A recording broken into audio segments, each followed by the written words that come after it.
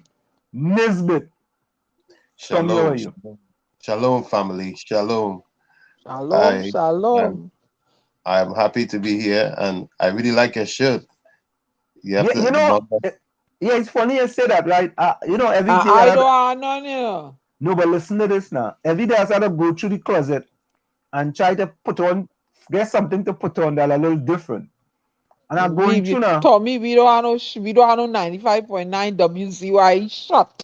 when I You get see, my you shirt see? on. You see, I don't have no WZYE shot. Well, listen, I don't look in a Alright. box.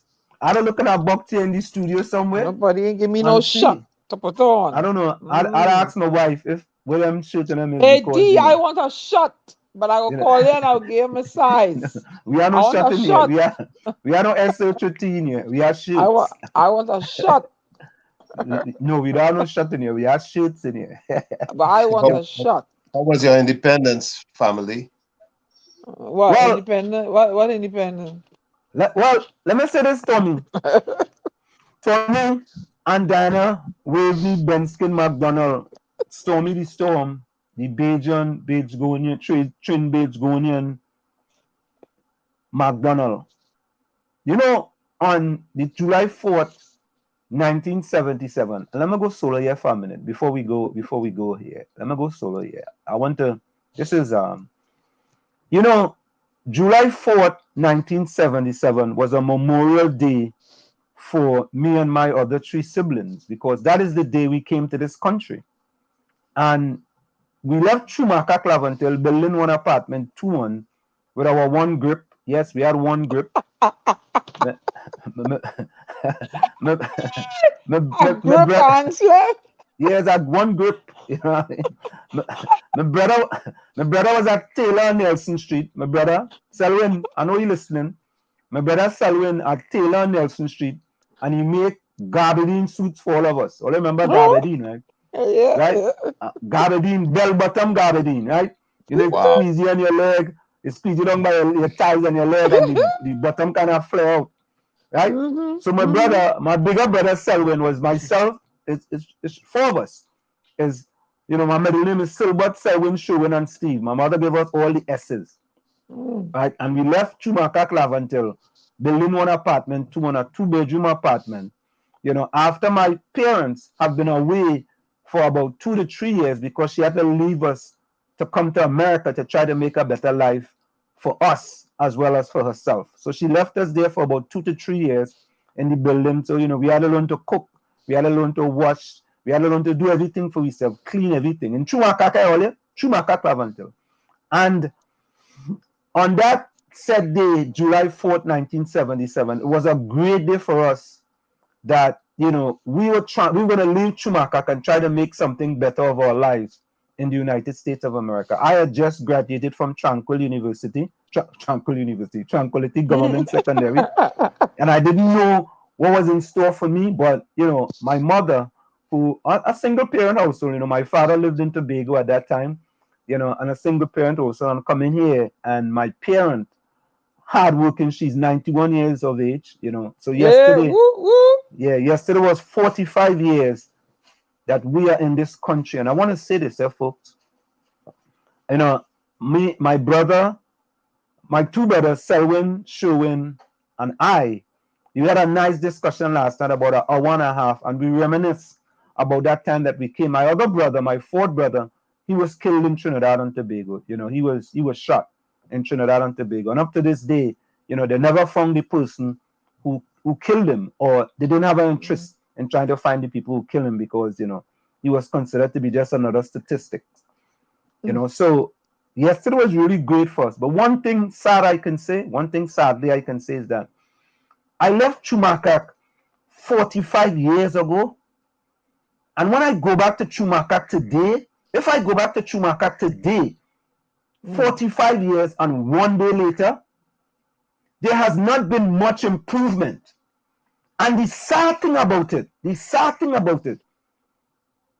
for most of those years, it was under the People's National Movement who those people have voted for year after year after year after year. And not only that, but in the last 7 years, it has gotten worse under Dr. Keith Christopher. Let me repeat that.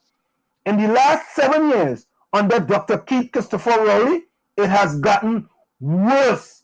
And another sad part is that in December 2011, Dr. Keith Christopher Rowley, when he was in opposition, walked in Chumaka Clavantel because the building had burned down, and he walked up there.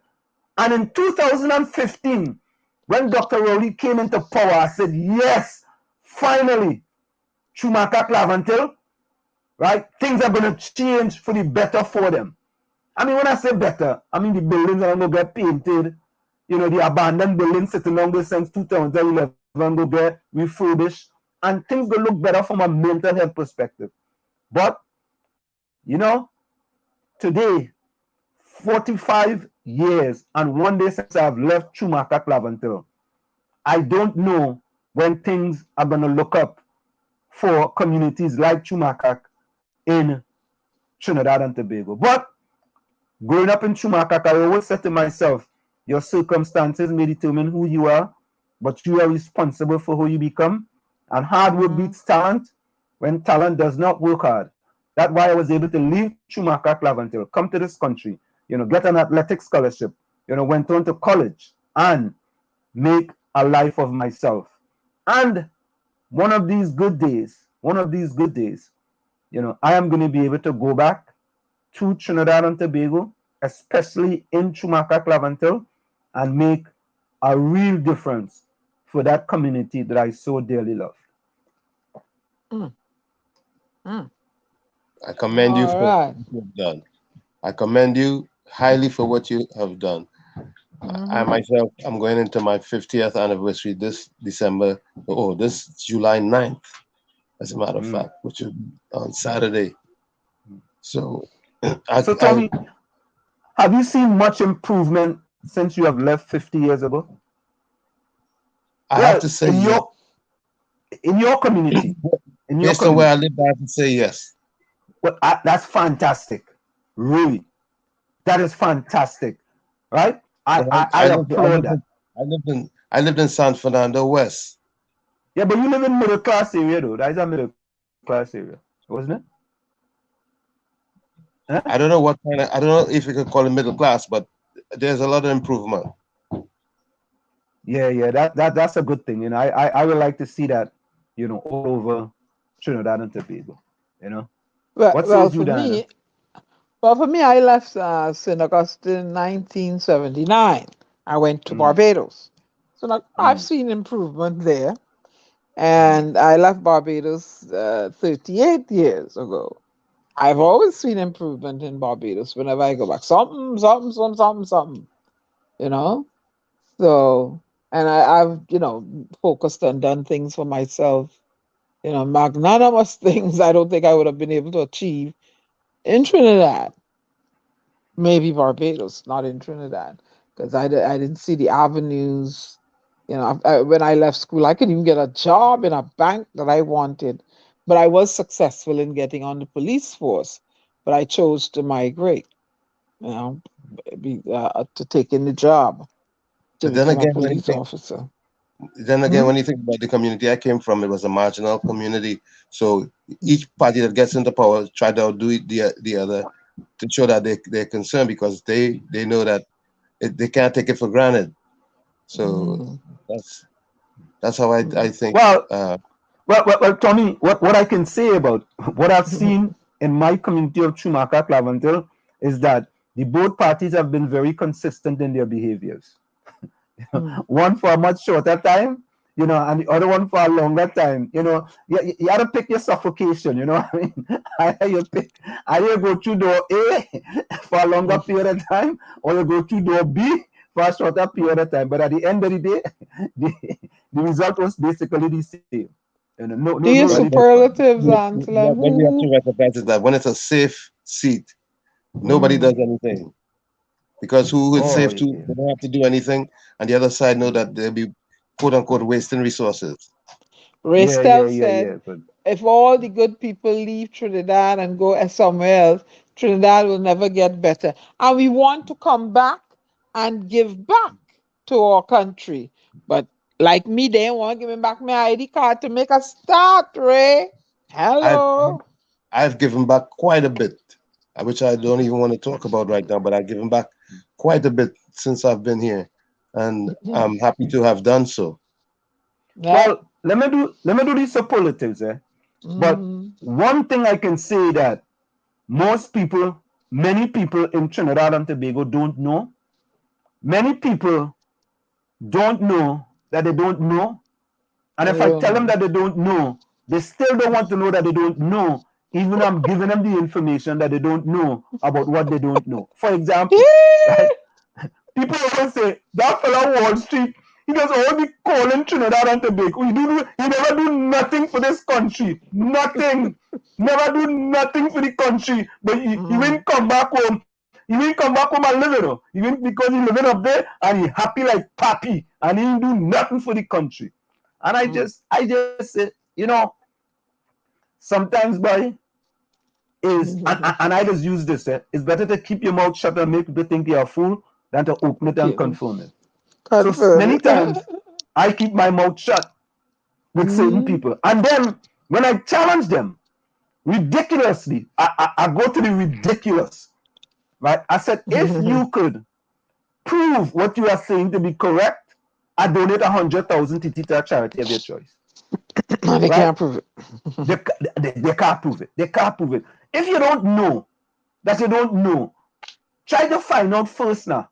Like, for example, I'm going to do this superlatives and we come back to that. So, of course, in the village tonight is no other than Takesha was first again. Takesha was second. Nadia was 1 minute behind Takesha. Nadia third, fourth. Oh God, look, Takesha Shane, hearts like peas, boy. Plenty hearts. I said that's about 3, 6, 9, 12, 15, 8, about 2 dozen hearts, 2 dozen hearts. And all of them blue. Takesha, where's the blue heart? Oh God, that's just as I said, blue, that here 2 years. Right. All right, so look at here. Takesha was first and second. Nadia was third and fourth. Takesha was fifth and sixth. Takesha Hawks, hope is well with everyone. Then Takesha gave out rose to all the ladies. Nadia, Lana, Rose, Caris, Miss Kuva, Marcia. Plenty rose. She gave them more rose than she gave me. But that's all right. Then Nadia come. I don't know. Nadia like she vexed tonight. She just said good night, handsome. And with 5 rose. Tommy 3, Diana 4, and Gary 3. Tommy, you got emotion, eh? You got emotion. You went from. Long as I get it, I'm happy. Oh. Oh God! As long as I get it, I'm happy. Hey, don't start. Sing that song. Don't start the up. Don't start the up. Who sing that song? All right. So, Macintosh. Yeah, all right. So Takesha get the men blue hearts too. Oh God. Then look for Stick like he don't know what a heart is. He said good night everyone, and he get 2 emojis, a man with our glasses, and I don't know, that look like a UNC emoji. I know. But UNC have emojis too? Anyway, let me say good evening to the village sweethearts, Takesha and Nadia. Yeah, Takesha. Hey, you looking for trouble, you know, brother? You all them rest of ladies in the room, them is not. I mean, no folks. Yeah. Good evening to all of them, but I'm talking about the village sweethearts. Lana, Diana, we ain't no sweetheart. You picking your own trouble, yeah, you're digging a hole for yourself, Tony. Yep, if them people fell virtual big stone at you. Them all. Yeah, there we go. If they fell virtual big stone at you, Tony, you got a duck. You know that virtual big stone now. Yeah, the teacher say woman is boss. I don't know what kind of these emergency we fish getting these emergency. These emojis for me now. Fish take get a little rose emoji or a little kind of flower. Talk to Takesha and Nadia and Lana and Joan and them for them to get a little kind of, you know what I mean? A little kind of a sentimental emoji then. You know what I mean? Very sentimental. Right? Fistick want to know what's going on with the protests. Yeah, we go chat on that. Hey, look, we friend back, you know. Joan back, boy. Joan, how you going? Joan is back, boy. Joan, you're not Tommy's sweetheart, okay? You're not a village sweetheart. Okay, just reminding you. Oh, yeah, no. Joan is a sweetheart too. Joan, you're not a sweetheart according to Tommy. Oh, look. Joan already started. Joan says she come back to Keisha, Nadia, and Fistic good night. Come back from Barbados today. What a great PM and country. Yay! I thought she was talking about Dr. Rowley, you know. When she come back. Holla, Joan, holla. Say it again. Say it loud. Yeah, Joan said my trip was great. So much bacchanal in Trinidad. Could have just stayed permanently in Barbados. Oh, all right. You went Nelson Street, Joan? Yeah, Joan, you went Nelson Street?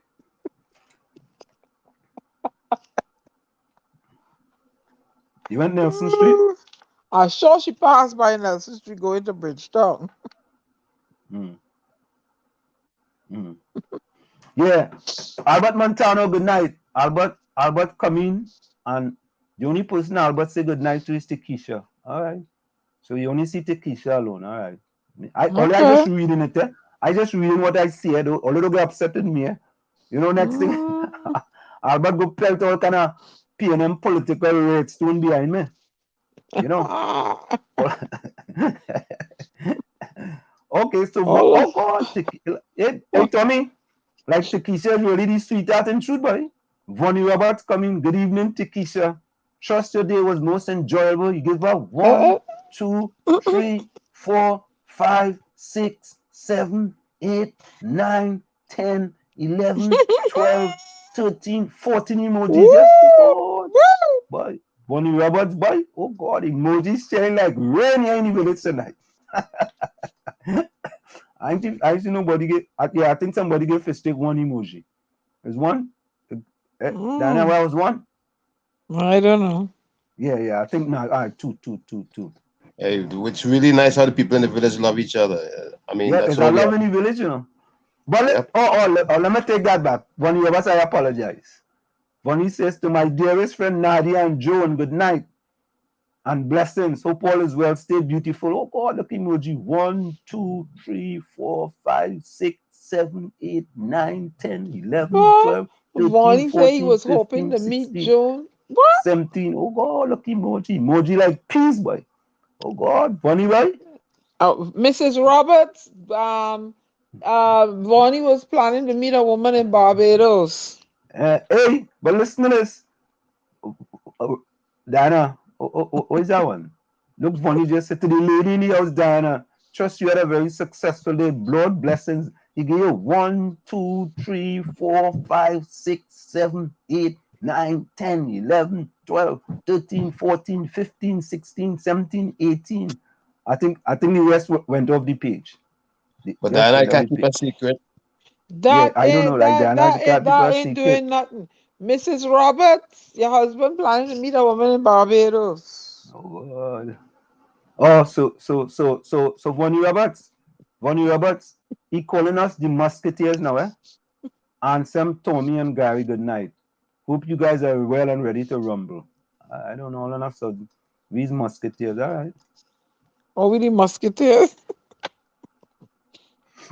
I mean, Fistic say the police wicked, but when robbery and gunshots start to bust, they're calling police for help. All right. Yeah. Takesha says sometimes I just really be confused.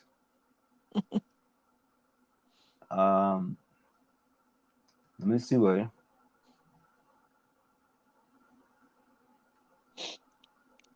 Well, listener. I think in Trinidad, all across the world, it have a lot of rogue police officers. Fistic said have rogue police officers, but have good ones too, of course. I know gosh, just go with the flow and police act the niceness or pretend to act decent is just some minutes and they go leave. Yeah, but I mean, you know, the community policing, right? So Nadia gave Vonnie one set. I noticed Vonnie only getting one set of emojis. I wonder what it is with that one, boy.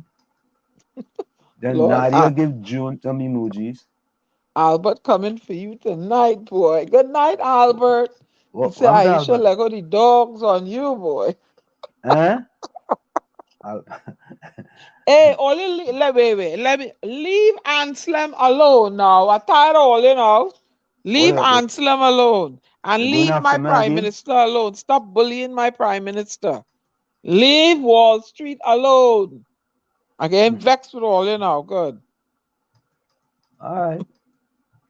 No protest. Let me see. No protest for increase in salary. No protest for proper health care and NIS education, roads, etc. Takesha Ent, I guess, Beatum, eating good and their school conditions well up to date.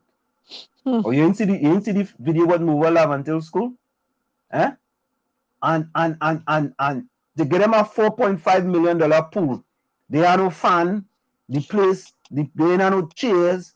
I mean, when the principals, let me get that one. All right, let me finish over here first. Yeah. Vonnie, I have Mother Bonnie video. Yeah, we go play that tonight too. Ray Stout, welcome. Vonnie say he bringing Robert Amar when he come into New York. You gotta take he around in a limousine. Both of them. No, I go rent a Ford van for Robert Amar. I gotta rent a Ford van. Rajvi inside. Good night, good evening. Ray Stout inside. Ray Stout inside. Yeah. There's this spirit of death, I hate to say it, that has been permeating the earth. I say the earth because in here in the US we had so many issues going on over the last few days too.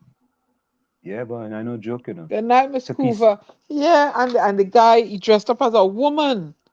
Huh? I mean, I don't know. Nah.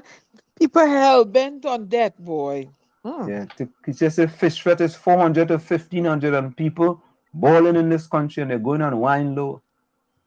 Fish fete? Stinker dirty, boy. What kind of? Fish, no fish, them the fete now.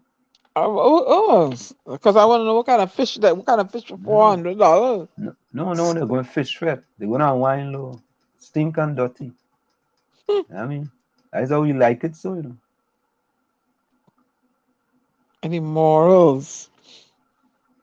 Takesha say, Ray from love until we just sleep and we self plenty. Take pattern from Hines. Oh God. Oh God, the pop the third Hines falling asleep on himself. The man tired. God, they ain't easy, they're not easy. He must be one of the hardest working MPs. I guess national security is a tough portfolio. Yeah. Hey, let me say welcome to my Chumacanian, my sister, no other than Erica John. Erica, welcome. Erica is part of the Erica, yeah. Erica is from my community of Chumaca Clavanto. Yeah, hey, Albert, welcome. I'm gonna get down here.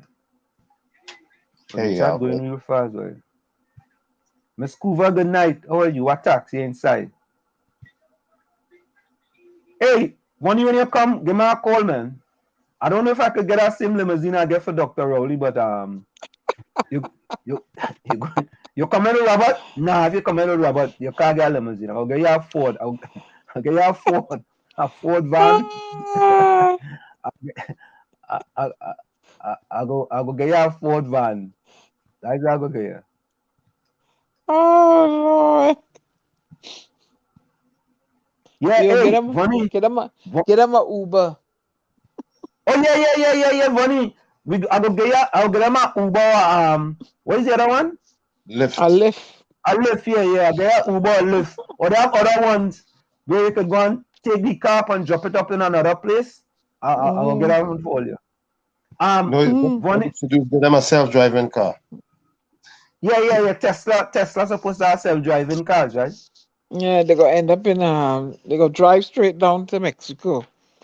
Well, now, Vonnie says, I hope the PM read yesterday's and today's newspaper. They all admit he lied on the reporter. And let me say something about this. You see,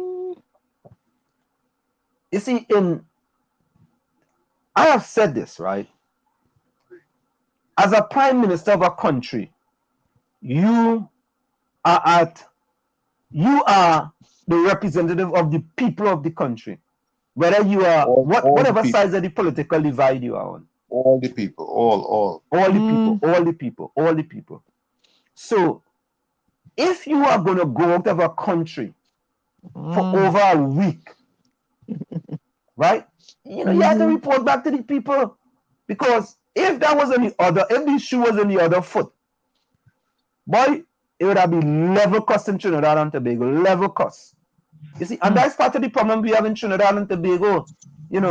One side will defend that ad nauseum because, as they say, it's their prime minister in power. And if the other side prime minister in power, they will defend that too. But I'm not defending that. And I'm not defending how the prime minister handled that reporter. I'm not defending that. I could never defend that. Go ahead, Tommy. I said that was very uncouth of him. I mean, it was rather. Let me play that again. It was rather unsophisticated. I mean, what does it tell you about, you bring up a story from almost 15 years ago, right? 15 years ago. And you've been sitting on that. And the thing about it is that you didn't even get the story right. I don't want to sound as though it's like, some of our spouses that they don't forget things from way back. Yeah. I don't want to put myself in trouble, but it reminds me of that. I don't hold men in my craw. You do something, you mess up, I tell you one time and done. Well, you are outlier. I got time. You chippity. I got to, hey, you chippity. I done with that. You an outlier. I done it. I don't have time to be. That's too much energy holding something. No, I got other things. I could create a poem in that space. Yeah, but you an outlier. I see. I don't. But I got the patience, man. You want to be trippity, go be trippity. But I don't have time. So I'm looking for this. I'm gonna get the audio on this one here because I'm looking for it. I think we have to start calling a spade for the betterment of the country, and stop just defending because it's our side of the political our side of the political divide, right? And it doesn't help the country in any way, any form at all. I'm looking for this video. Is it here? There is a thing here. Holding grudges. That's what you call that. Well, boy, I ain't got time. That takes up too much energy. And exactly. I ain't got time. No. Hard on you. Yeah, and you're walking around with this and you're okay. planning. Here it is. Here it is. Hold on. Here we go. Hold on. Here we go.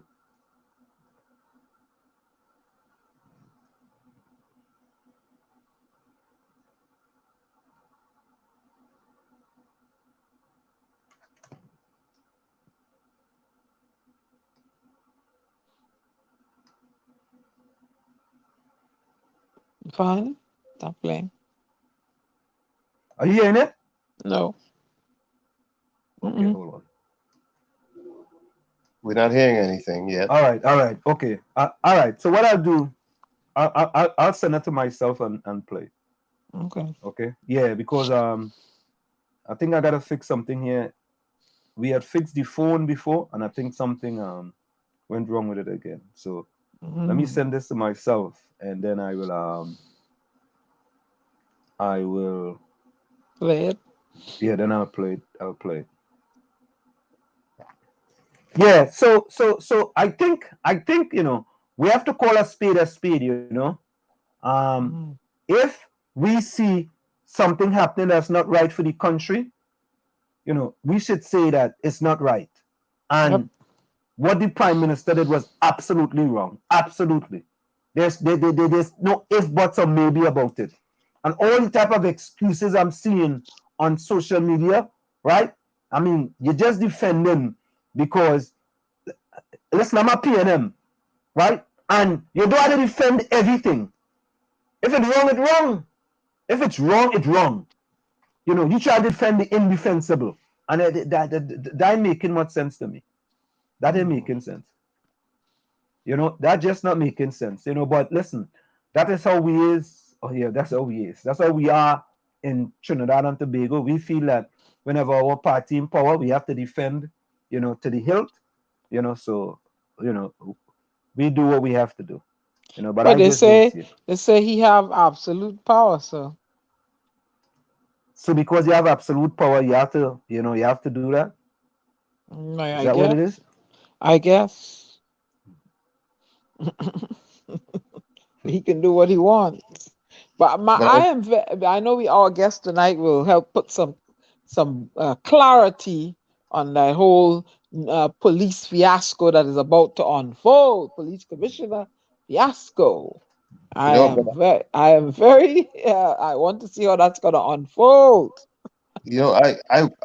I was concerned. I'm saying Gigi wants to be the PM. He wants to be Hmm. he wants to be the COP. What does he really want? And He say is he is he wants to serve his country. but does he really have the personality to take a lead, like either lead and do the best job? I I don't know. I was questioning his role as COP last time he was there, and in the back of my mind, I still have questions. I don't know. Tommy, that's a valid point. A valid point in that. So if you were to try to go into his brain, so I'm trying to go into his brain here now, right? Mm. It's like, if I don't become commissioner of police, you're still not hearing that, right? Yeah, we hear that, but no, we hear that. But We're hearing it. answer in this country, there are people who run for different offices, still in our office. So what's wrong? But but If but you but want, Diana, go ahead, but go ahead. Diana, police Hmm. and politics supposed to be separate. Right. Yeah, yeah. The commissioner of police Hmm. and politics should not Hmm. be in the same room. I mean, they could be in the same room Well, together, but uh, if you want to be the COP and you want to be the mm, political leader, let's say, for example, Diana and Tommy, you don't become the COP, right? We taking worst case scenario. Let's take worst case scenario. You don't become the commissioner of police, right? You could still go back to being a politician, correct? mm, mm, If you become commissioner of police, you could just say, well, listen, I'm no longer a politician, but you're still a politician. mm. You started a political party. Yep. But you can still come. You can rescind it. You can But pass but on your, but so, you but, know, so Diana, how can you you could now step. go ahead. You can step down. But Diana, how can you now separate one from the other? It is possible. Really? I I Hmm. got I got issues in my mind with um, trying to become one or the other. It is possible. I But mean, wait a minute. Wait a minute there. Wait a minute.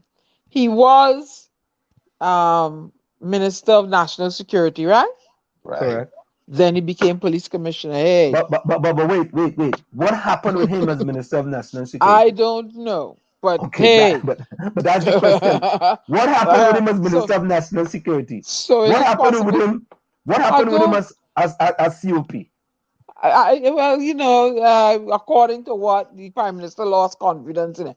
But we Okay. ain't going there. My thing is he performed in the function of Minister of National Security, then he became police commissioner. So he could be one thing today and another thing the next year. It But is but but possible. He has but the fortitude, he has the experience. but Hey. Diana, both of them Mm, had the same end result.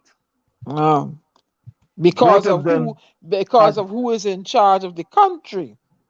Diana. When he was Minister of National Security, was that because he was in charge of the country too? I don't know who was in charge of the country then.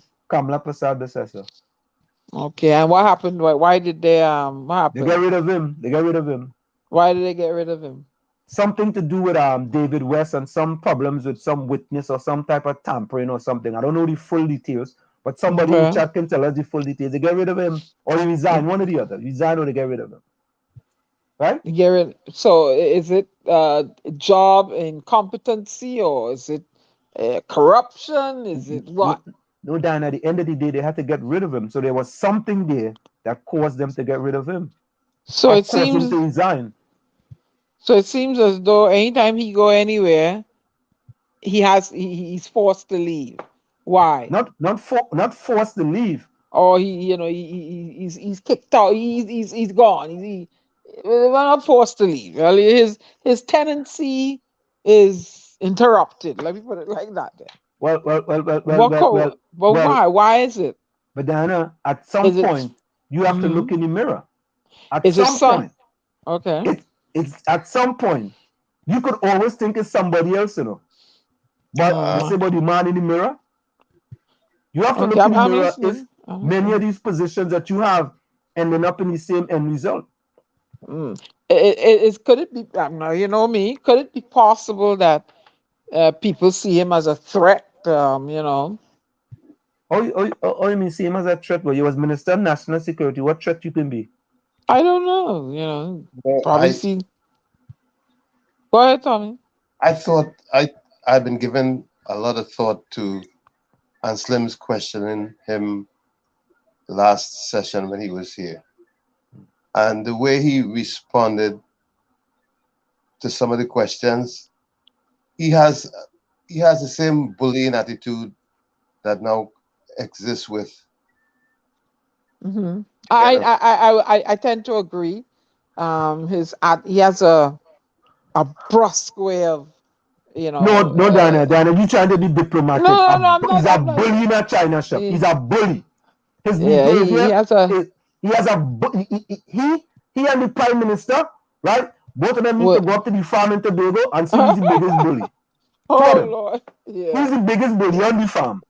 Yeah. Mano a mano. Mano a mano. Yeah. His mannerisms need to change indeed. They're both Okay, of I them. thank you so much. Thank you Yeah, so much. yeah, it's But true. Because no, I couldn't get in because the way the call was set up, so I could right. talk to him and tell But, him, there's but no need for that, right, but you see, But Diana, but I didn't go down the road that he went down.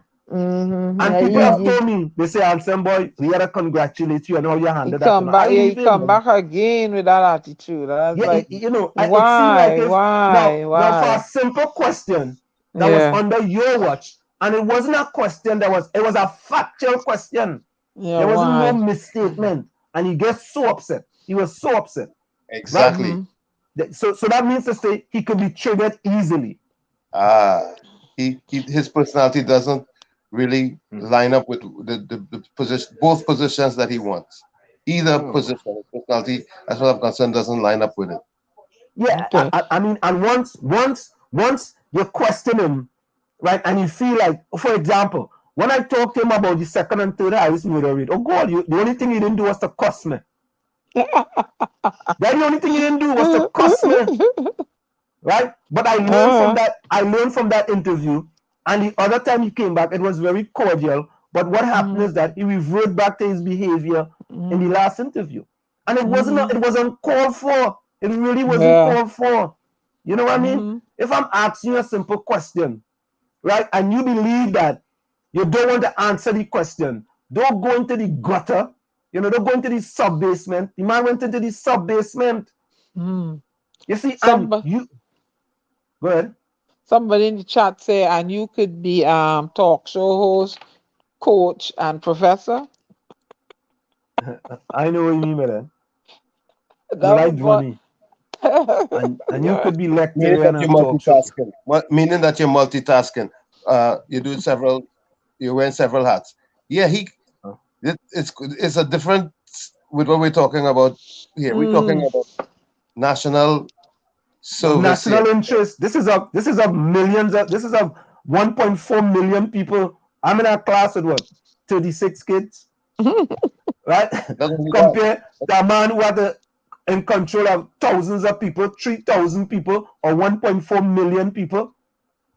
I mean, what is the difference? Let me ask the question, and when we come back, we're going to answer this.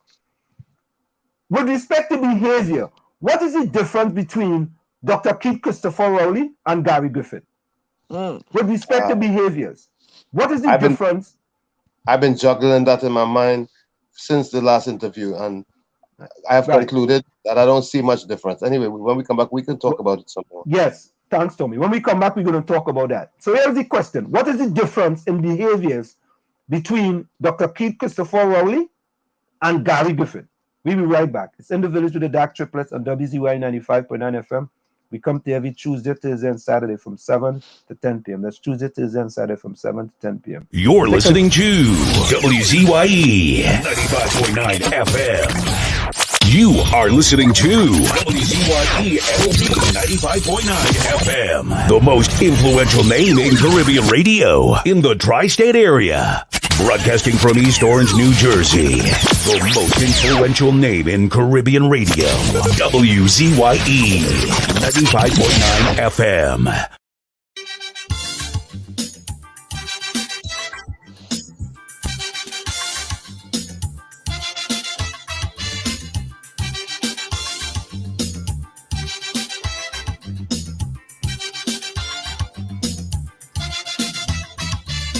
Say you get up one morning, your elders have something, you don't know how they get it, but you want to use it.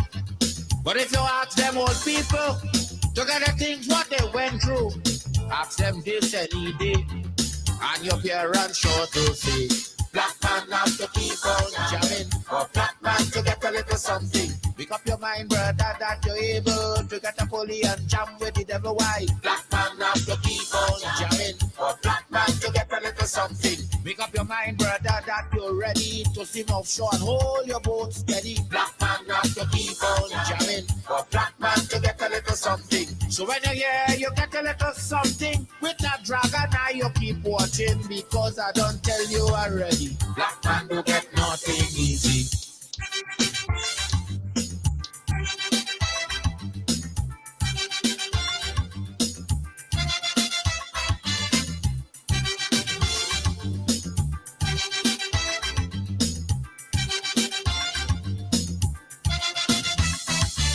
I say you get up one morning, and oil money running.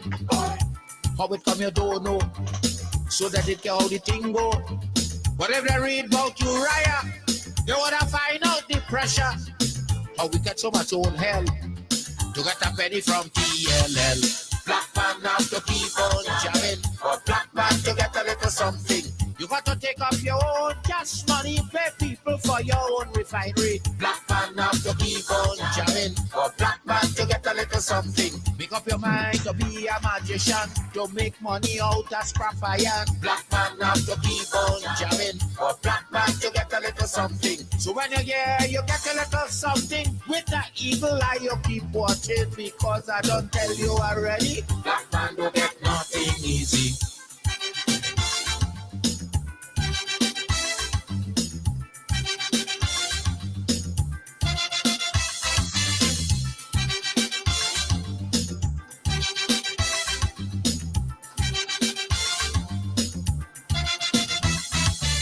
I say we got up one morning, independence happening, getting the thing come easy. Now they're taking liberty. But if they know about petition, we have to send to England for some woman to tell we in this colony free. Black man have to keep on jamming, for black man to get a little something. You got to go to conference in England to get independence in your own land. Black man have to keep on jamming, for black man to get a little something. People hold you, humiliate you, turn on and sell you, and then they free you. Black man now keep on jamming, or black man to get a little something. So when you hear you get a little something with that dragon, now you keep watching, because I don't tell you already. Black man don't get nothing easy.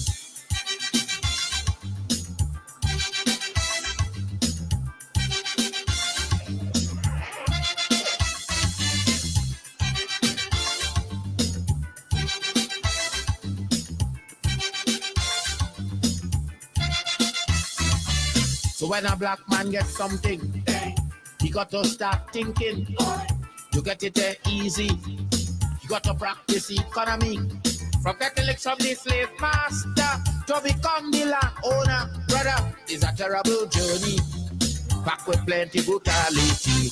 Black man have to keep on jamming. For black man to get a little something. You got to rise up, you got to stand up. Pick up your mind, you will always stay on top. Black man have to keep on jamming. For black man to get a little something. You got to go to conference in England to get independence in your own land. Black man have to keep on jamming. For black man to get a little something. You got to take up your own gas money. Pay people for your own refinery. Black man have to keep on jamming. For black man to get a little something. Make up your mind to be a magician, to make money out of scrap iron. Black man have to keep on jamming. For black man to get a little something. We are back with you. It's In the Village with the Dark Triplets on WZYE 95.9 FM. We come to you every Tuesday, Thursday, and Saturday from 7 to 10 p.m. That's Tuesday, Thursday, and Saturday from 7 to 10 p.m.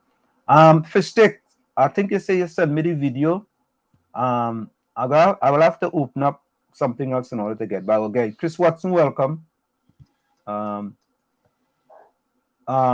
Robert say, but Tommy, anyone is better than Jacob. I'm not disagreeing. I'm not disagreeing, but I think that we should really do a good vetting this time to get the best candidate for the job. And I'm not sure if Gigi is the best candidate. I know people like him very much, and they're requesting him and this and that and the third. Well, I can say this, Tommy, that Watchman also applied for the position. He did again? Yes, he did again. And you know what? I'm going to play a video. But anyway, folks, we already have our first guest in the background. Let's bring in our first guest, Darius Figuera, to In the Village with the Dark Triplets and WZYE 95.9 FM. Mr. Figuera, welcome back to In the Village with the Dark Triplets and WZYE 95.9 FM. It's always a pleasure to have you. How are you doing? Thank you very much. I'm okay. You're just okay. You should be splentastic or fantabulous, man. Good evening, Mr. Figuera. Good afternoon. Good evening. Afternoon. You know, after the COVID, we just have to be okay. Oh, you have to be okay? Okay. Because in Trinidad and Tobago, we actually went through COVID, in which, imagine Trinidad and Tobago grind to a halt. The highways were vacant. The highways were vacant. So what did you do during COVID, man? What did you do for those 2 years of lockdown during COVID? Crawl into my bunker and don't come out. Crawl into your bunker and don't come out. That's interesting. That's interesting. So when you finally came out, what did you see? I finally came out when I got my third shot. And when I came out, what I saw riding the maxis up and down is a level of suffering that I saw before the first oil boom in Trinidad. Hard times. Because I'm old enough to remember what it was before oil. And to know what it is since oil. And we are presently undergoing a period of hard times that I saw in the 60s. It is terrible. And so you don't think that Stalin have a song say better days are coming? You don't think you have any better days on the horizon? Well, what happened to us is that before COVID, the economy was already limping because the gas boom was over. And remember, we have a lopsided economy where we have this import dependence, burning up foreign exchange that is generated by the energy exporters.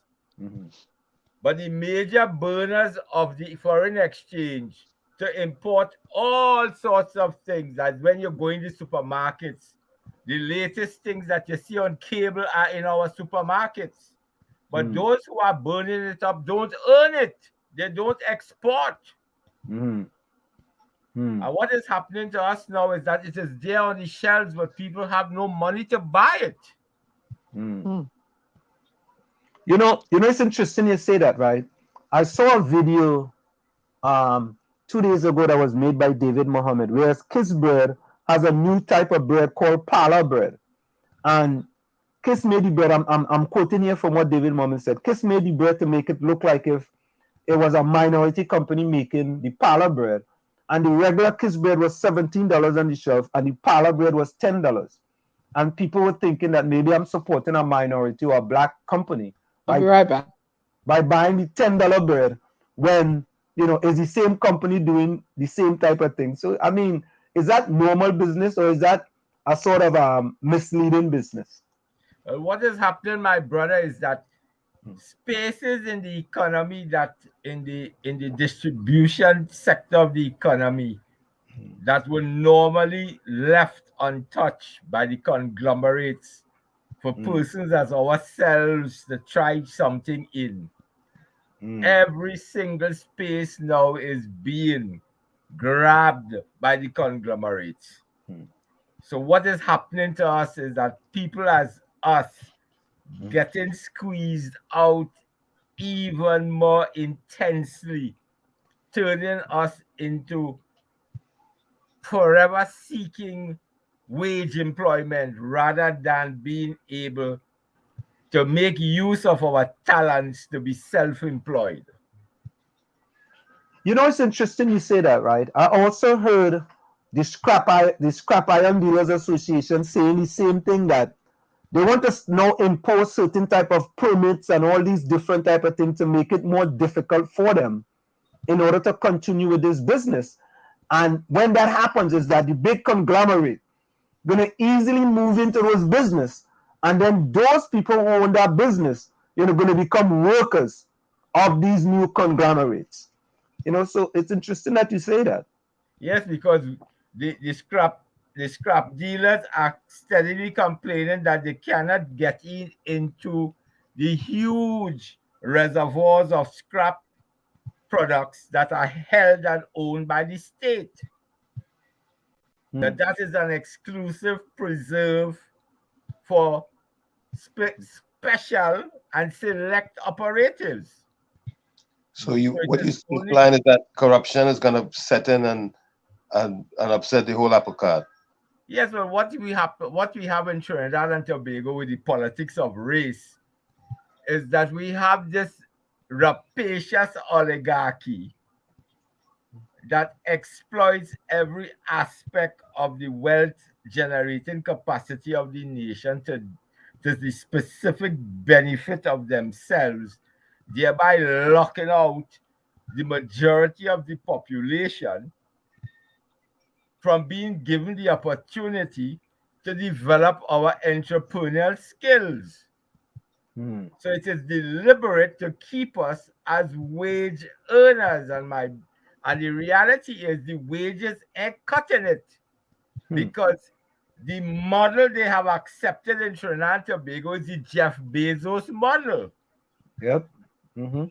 That is the widespread model in Trinidad and Tobago, where they keep you working hard for wages that keep you in poverty. Yeah, earning little, working hard and earning little. So do you believe that? So you work every day, you work hard, but at the end of the month, when the payday comes, what you earn forces you to keep working hard. Mr. Figuera, you think the environment and the climate could lead to a massive exodus? Well, everybody wants to leave, but what is happening is that our traditional outlets were the United States of America and to a lesser extent Canada. But if you don't have people, family in America who can sponsor you, it is very hard to get in now. So what we are actually seeing in Trinidad and Tobago and the rest of the Caribbean is that we now have in the Caribbean, including Trinidad and Tobago, members of our communities making the long and perilous journey to the border with America and Mexico to cross over into America illegally. This was something years ago we never would undertake that, because we would look for other means to get into America, both licit and illicit. Things are so bad in the Caribbean now that people are taking on this murderous trek through Central America, through Mexico, until they reach the border with America, and looking to go over with a coyote. So, Mr. Figuera, that's news to me. In that, what I'm hearing you saying is that there are people who are from Trinidad and Tobago. There are other Caribbean islands as well, but we want to stay with Trinidad and Tobago, who are now putting their lives in jeopardy and making this trek through Central America in order to get to the United States of America. Yes.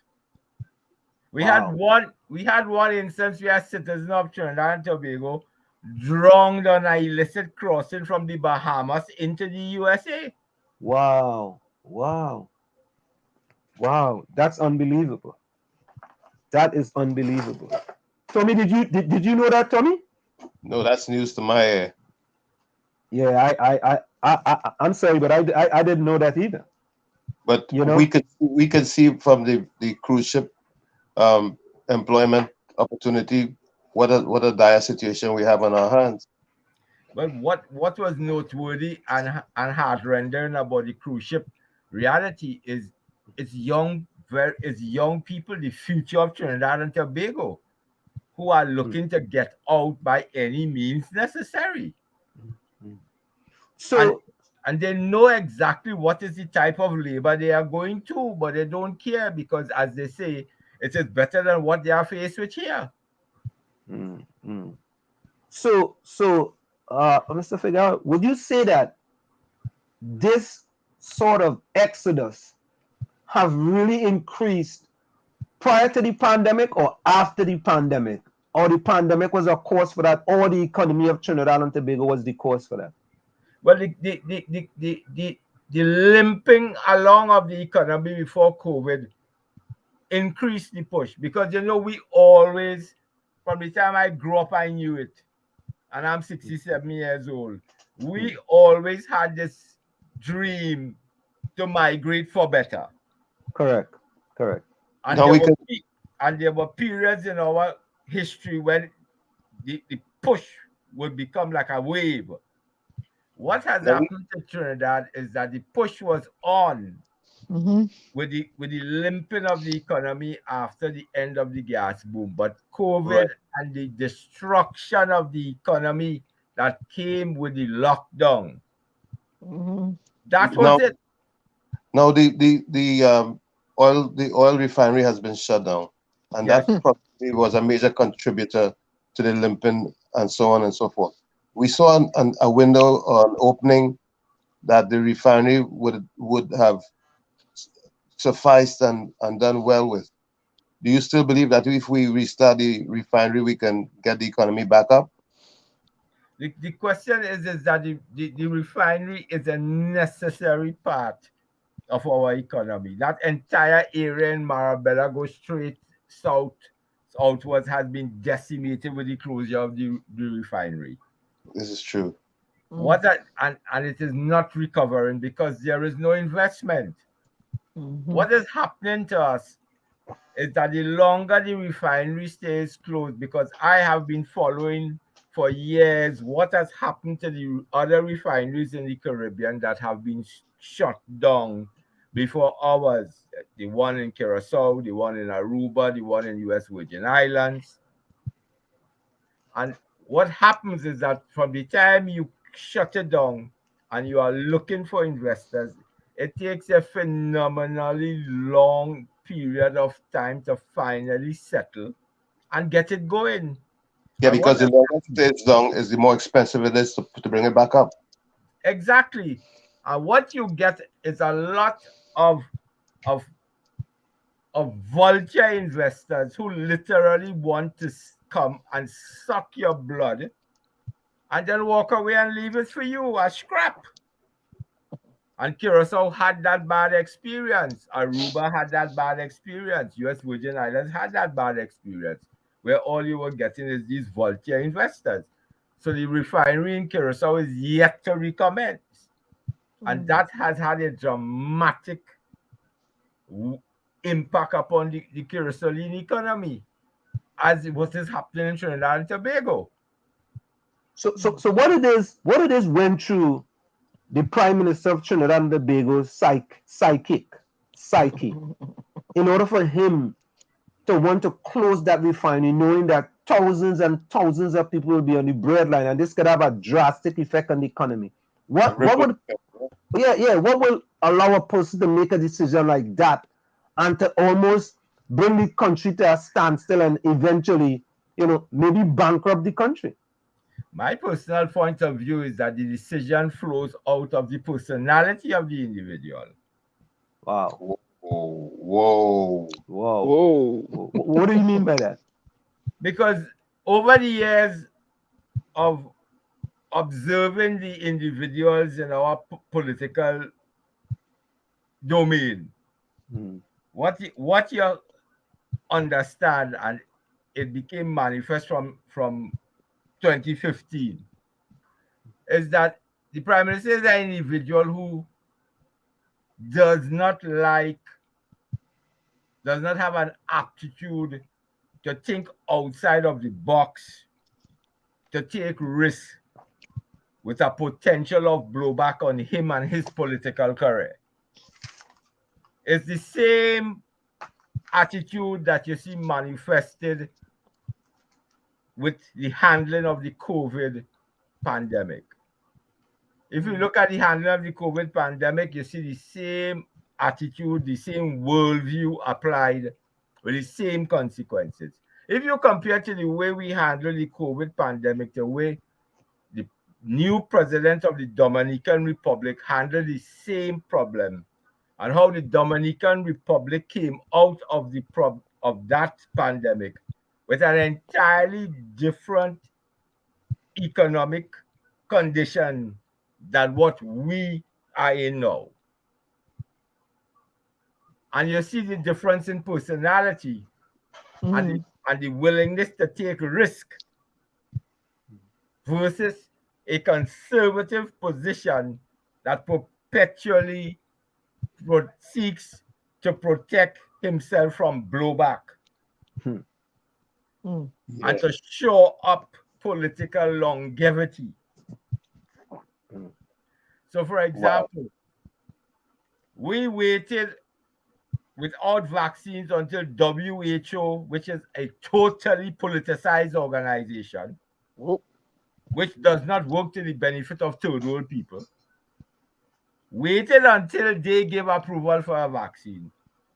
Abinada in the Dominican Republic took whatever vaccines he could get, whether WHO approved it or not. And he launched a massive campaign of early vaccination from as early as March month. And even earlier in the end of February. When we were waiting on the WHO, Abinada was vaccinating. Because the man knew that his economy is tourism driven. Correct.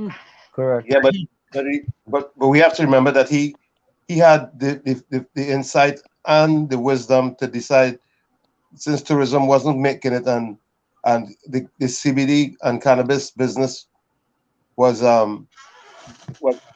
bubbling, he converted quickly to the hemp and cannabis business and had his economy bubbling. So presently, the DR economy did not even stutter. It did not even stutter. You know, it's true. I know. My son actually went to the Dominican Republic for vacation during the pandemic. I'm like, why are you going to Dominican Republic? He said, Dad, what are you talking about? Them people have it under control down there. And he went and he come back and it was no problem. While in Trinidad was a total lockdown. So it's interesting, right? You said the guy does not have the aptitude for risk. That's a very harsh statement. He does not have an aptitude for risk. That's very harsh, Mr. Figuera. But it's cold analysis. I have to be a cold analyst. That's my job. All right. Okay. Mr. Figuera, Diana, how are you? I'm okay fighting up. Me too. You have emerged a COVIDian. Anyway, um, I read somewhere and I kind of copied and pasted pertaining to Petrochin. The then Minister Franklin Kahn said that the company had a lot of debt, over $10 billion, including $3 billion to the government, and it would have required 25 billion cash injection to stay alive. And in the following year, 850 million bullet payment on a bond issue will become due. With all those numbers hanging over the refinery, do you still think it was not it was it a good idea to close Petrochin? But it should have kept it open, restructured. What say Well, you? the problem with Petrochin is when you have a state enterprise that is totally politicized, the question arises, can those who politicize the enterprise reformulate and revision the enterprise? That is the problem. Because this is years of political appointments and appointees and political game playing that put Petrochin in the condition it found itself in.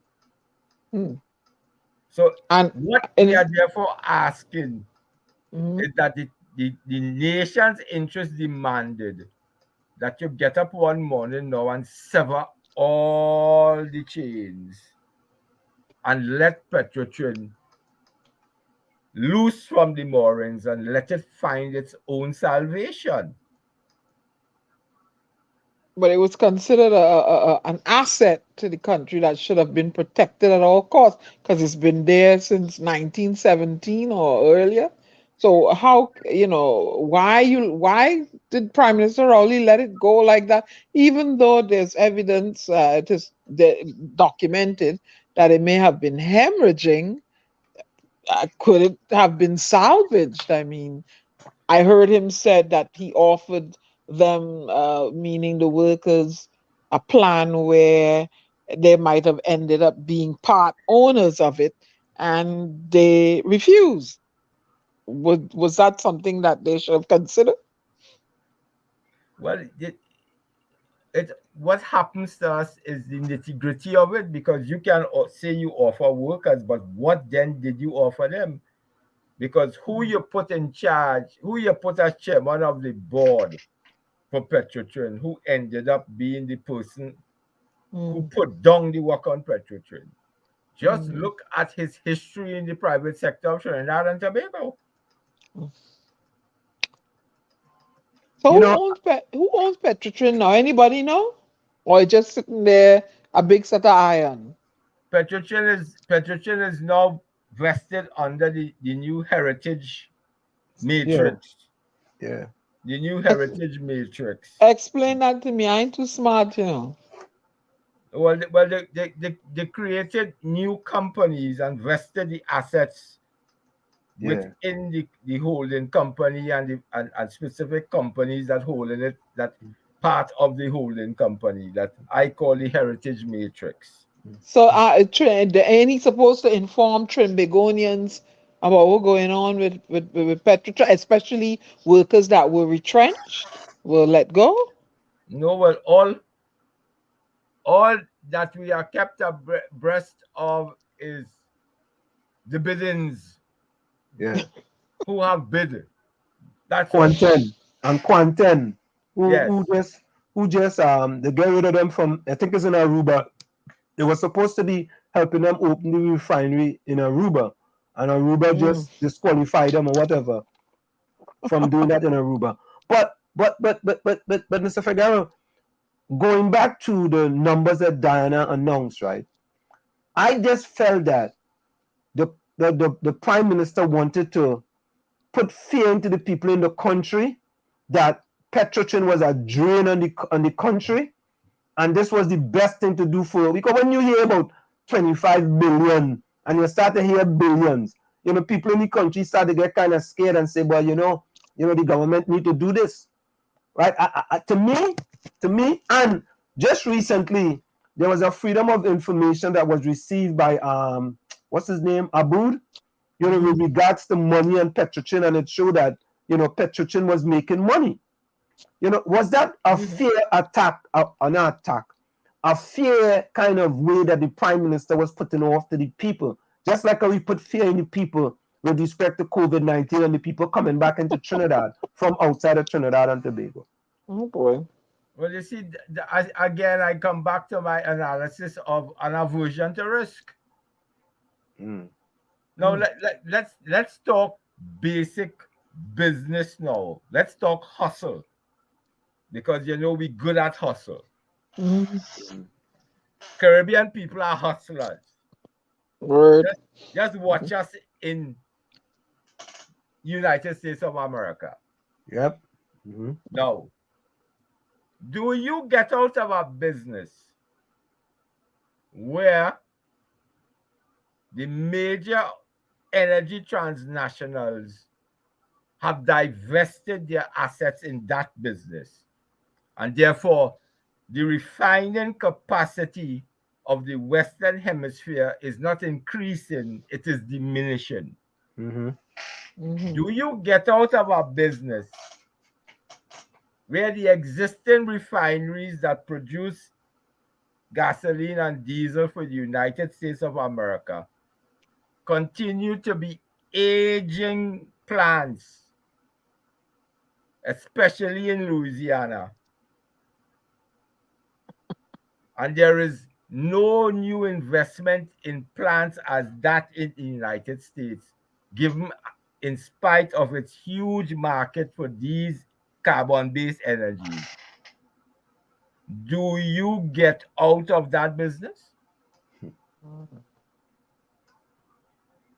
But the planning, and given the hustlers we would definitely no. look to create a new vehicle electric. to make untold drums of money for this little nation from that asset.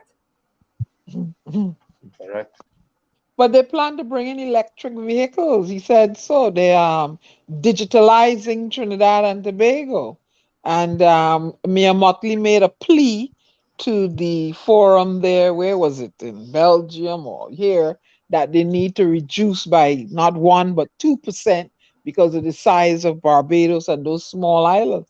So perhaps the weaning themselves off of the oil and gas, going toward electric, may have been a mitigating factor in closing it down. No, but let me ask you all a I question. don't know. What you all paying for a gallon of gas today? Yeah, $4.49 in Connecticut. $4.75. Right, I rest my case. 480. Yeah. But in the oil prices, wasn't that agreed upon by the OPEC countries back in whenever, that they would use the US dollar as petrodollar, but they have to stay out. The countries have to stay out of their business, and they anticipated that after the lockdown, people would be on the move. So this was the time to sting while the iron hot, raise the prices, and because we want to go. We've been locked down too long. The demand for movement, the cars and the plane rides and the train rides. So this, I believe this is what they did. They know we will go. They know we want to move. So they say, all they want to move and drive, and all right, in all the perfume, we're going to hit you all with the prices. I think a futuristic person inside the oil companies did that. Well, but we close the most important aspect of the business. We close it down, and right now it's all kind of handsy-pary and hanky-panky going on with all the copper and everything in it.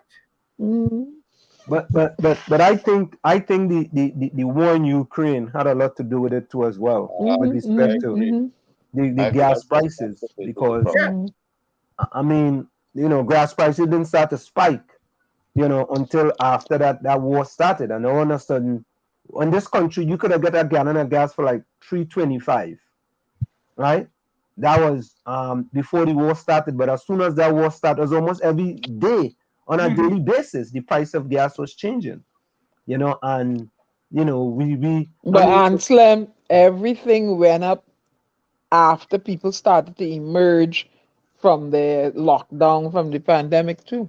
Yeah, but when it was a supply chain issue, I started to see a gradual increase on things. Yeah, because there was a supply chain issue, in that, people couldn't get stuff as quickly as they could have gotten it before, and things became a little scarce. And when things become a little scarce, prices, they raise the prices. So that had a but it still effect. Hasn't gone down yet. Well, I mean, how often do you see when price ranges go down? I mean, I think gas prices are going to go back down, when things, when this war ends. And because look, right here in America, Biden wants to remove the gas tax, wants to remove the gas tax, in order to lower the price of gas in this country, right? Doesn't mean to say that he's not going to put it back on, but that's one of the things he wants to do in order to lower the prices, But another story, Mr. Figuera, and a person asked this question, right? Should we go after a commissioner of police outside of Trinidad and Tobago? Well, let me say this, right? Before you answer that question. It is my belief that the best person to be a commissioner of police have to understand Trinidad and Tobago. Right? It would be good if there was any police force, but they have to understand the culture of Trinidad and Tobago. Right? So I'll follow up on that. What's your take on that? When the politics of crime in the early 20th, 21st century, especially when we hit that peak in 2008, the lavway became that we need to import a commissioner, because the politics of race was now setting up the TTPS as the fall guys of the realities of crime in Trinidad and Tobago. Nobody asked the question, what was fundamentally wrong with the TTPS? What type of reform was needed? What platform of reform is now vitally necessary? And most importantly, nobody was asking the question, what was the role of the politicians in having the TTPS in the condition it was in? So you blame the TTPS, you set them up as the fall guys, and you justify the position where we now needed to import expertise. We tried that and that failed miserably. The politicians got into it again. And then the next stage in the whole affair was to keep a man as commissioner of police in an acting position forever. So we turned the police commissioner post into a Hollywood set where you're forever acting. Politicians again. You see, the fundamental reality people must understand in Trinidad and Tobago is that in a democracy, you cannot have the TTPS as an instrument or the instrument of social control. The TTPS in a democracy is not an instrument of social control. It is an instrument of policing to apply the law without bias to everyone, to police the law. And that's not happening. It didn't happen under colonialism. August 1962 came and there is no change. We still insist that the TTPS is an old colonial institution, is master driver on the estate. You know, I was going to just ask you that. You're saying Massa they not done then? Massa they ain't done? It ain't done at all. It get worse. Aye. Because now we have the old Massa and we have local junior Massas. Yep. Right? Exactly. So what is happening now is that there is the element in the society, and they have support of the media that insists that the TTPS sole job is social control, to control a specific demographic of the population that lives in specific spaces, which went and protest yesterday. Talk it talk. So that set off all the alarm bells, because those people who live east of the lighthouse, yes, because you know there's a difference between west of the lighthouse and east of the lighthouse. Correct is right. Preach. So those people who live east of the lighthouse got out of their place yesterday, and they must be put back in their place. But it is very, very noteworthy that they are still living in the same space, in the same marginalized condition that their ancestors were subjected to since under the British master. And the police force was formed to keep runaway slaves in place. Talk it talk. So August will be 60 years old, free people, and the marginalization continues. The spaces continues to the police by the same instrument Massa left us, whilst big shots run around, do what they want, run all what they're running illicitly, and they are decent and respectable people of the social order. I really want to know one thing from Mr. Figuera. What he thinks of Gigi's application to become the COP again. Pure politics. Because he got the message from the poll that the masses don't want him as prime minister. The best he could be is the commissioner of police.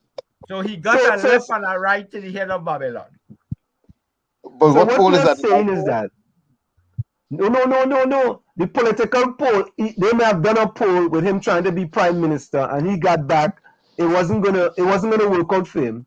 So he said the best thing for him to do now is to go back to try to be COP. Is that what you're saying? Yes. But he said so in the interview that the poll shows that he was not very much popular to be the next prime minister, but he certainly was popular to be the next commissioner of police. Okay. So that's the end of his political dreams. But I think it's a light poll he got that out of.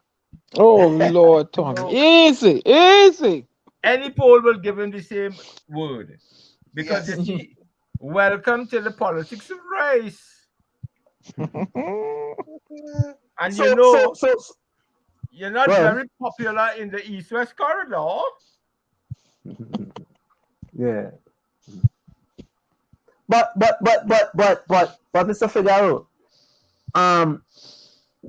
when Gigi was the commissioner of police, right? Now, he's been here, right? And he called me all kind of names, and but I understand him, so I don't go into the gutter with him.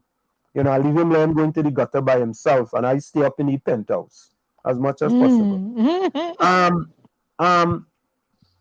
There was a perception that Gary Griffith had an impact on crime in Trinidad and Tobago, and people felt safe under his watch. Do you think that's a incorrect perception or that was a real perception? No, you see, it all depends on which people felt safe, because there were much more people who were unsafe during his 3 years. So it all depends upon which people you're speaking to. Because remember what happened on the 30th of June 2020? No, I The don't remember. organized marching through Port of Spain. You recognize we missed that event repeating yesterday by a few days. And it ended up in July. So you see, what we must understand is that there is a support base for Gary Griffith in Trinidad. And when you listen to them speaking, you will swear it's Bolsonaro they're talking about. They speak about him as if he's the Bolsonaro of Trinidad and Tobago. And you listen to that talk and you say, wow. I said, this is a recipe for a race war. If that is what all you want to be let loose in this country, all you want this place end up in a race war. What is the media's role in it? Well, the role of the media is clearly apparent, because the media don't question. Right now, the media continues to stoke a discourse of insecurity using some simplistic statistical tricks. So, for example, they don't tell you that from June 2021, the murder toll accelerated, and it continues until now. In June 2021, and somebody was still commissioner of police. Correct is right. He will say otherwise, though. He will say otherwise. So if you were still commissioner of police, how the murder toll from June 2021 started to climb until it exploded? So it just was. Go ahead. The picture shows us that whether you're there or not, there are factors on the ground, realities on the ground that drive this thing. That you talking can't stop. So what it was is commissioner by PR. That is all it was. Propaganda. Ably supported by the media. Who wouldn't give us correct statistics? Listen to this, right? I got a lot of flack from many supporters of Gary Griffith in that I had said that when I look at the statistics, under Gary Griffith watch, we had the second and third highest murder rates in the history of Trinidad and Tobago, and that was factual, right? And boy, he was on this program, and the only thing he didn't do was to cuss my mother, father, sister, my wife, my aunt, my uncle, and my men, right? And so I bought those statistics, and I brought that to him, and boy, he lost his cool, and he said all kind of thing, But I was thinking that, when you look at the current commissioner of police, who seemed to have a little more softer tone than the tone of Gary Griffith, it appears that that he was reaching the public persona. Was that he was reaching people as opposed to the current acting commissioner of police. What do you say? No, well, you see, what we must understand is that Griffith, from the second half of the 1990s up to the time he became commissioner of police, has a long association with opposition political forces in this country. So even though Kamala benched him and Rowley resurrected him from the dead, when he became commissioner of police, that was a rallying point for the opposition forces. And the embracing of the arms by the opposition forces has already gone out to him again when he was told publicly, don't pursue your political goals, go and try to be commissioner of police again. So when we win the next elections, you know you will be in the proper place. That's the unstated political message that was sent the day of the eternal elections in the UNC.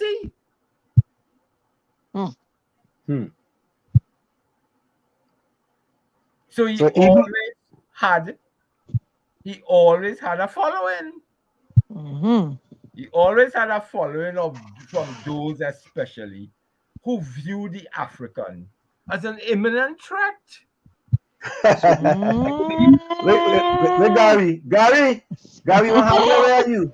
Mr. Figuera, do you think KCR is gonna take the bid? Who?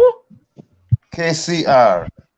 Dr. Keith Christopher Rowley and name him commissioner of police if he's the #1 candidate. You think he's gonna take the bait? Take the bait and precipitate a rebellion in the PNM? Oh, good man. Because the first time you raise him from the dead, there was severe reaction and tongue lashing. Yep. That Gary Griffith sailboat have already set sail as far as commissioner of police is concerned. You know what I mean? So Mr. Figuera, what is your solution as a criminologist to crime in Trinidad and Tobago? Well, what we must understand, but the masses on the ground understand what is going on, you know. What I love to look at in Trinidad and laugh at from in my little bunker is that the people who feel that they're so educated and sophisticated and we have made it and we are so decent and respectable don't know what is going on the ground. They're living in a fool's paradise. Wow. They are so consumed with self-importance and the acquisition of material symbols by which to indicate to the rest of society that they have made it. Correct. Because they have an immense inferiority complex. Bourgeois. Yes. Speak. Never see come crazy. And they are so insecure in their skins.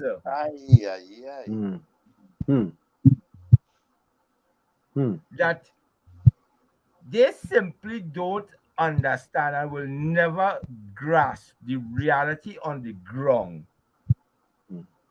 And are they capable and competent to formulate policies to ensure that our institutions are brought kicking and screaming into the 21st century? Reality on the ground. These people live a life of denial. They are delusional. Correct is right. They're absolutely delusional. They're clueless. Yep. Clueless. And you know what they do to us? Oh, y'all live out there. Y'all don't know nothing. Y'all not on the ground. Y'all went away. But what we are only trying to do is what JFK said. Ask not what your country can do for you, what you can do for your country. Go ahead. But Diana and Mr. Figuera, think about this, right? The most uneducated set of people that they will look at shut down the country for a few hours. From their perspective, right? They look at these people as the most uneducated people. Imagine that. They shut down the country for a few hours. Right? That should send them a message. That should send them a message. No, Mhm. the most telling comment on Mm, the events of Monday mm, came from Acting Commissioner Jacobs, mm, Uh-huh. a gentleman who I have great respect for his ability mm, because I know him at UWI as a student. mm, I can attest to his worldview and his ability. mm, The acting commissioner made a simple comment yesterday mm. about the organization utilized for the protests. Mhm. This was not spontaneous. This Mm-mm. was not sporadic. This was joint, disciplined action. Oh yes. Hello, yes. Hello, hello. Absolutely. And the Keep acting talking. commissioner made his simple statement of analysis and then shut his mouth because he is a gentleman of few words. Yep. He's a gentleman of action. Mm. And he's a gentleman of very strong belief, very strong beliefs. Mm. He's not into this social control old talk. He's Mhm. not braggadocious. He's not braggadocious. As Yes. Trinidad and Tobagonians want him to be. But you imagine that they view these people, whatever reason, because they live, I don't know, that they're not too smart, but they were smart enough to shut down the country for a little But bit. You imagine if they did it in all 41 constituency at even more strategic points, you know what would happen? What happened on Monday? Do you know there were attempts at protests on Lady Young Road too? Yeah, we saw videos of people stuck Mhm, and trying to get out. Yeah. mhm. Mm. So this is my description of it is political action using a guerrilla engagement. mm. So somebody's asking us to prod you. So what is your solution? The first thing we must understand is that it has been going on for so long in Trinidad and Tobago. Since the second half of the 1960s, it has been evolving. Hmm. We must now ask our question, since we have been so incompetent in recognizing, understanding, and responding, should we expect that you can intervene now and change anything? Because of the length of the well, let me see if I could say it correctly. Yeah, But yeah, yeah.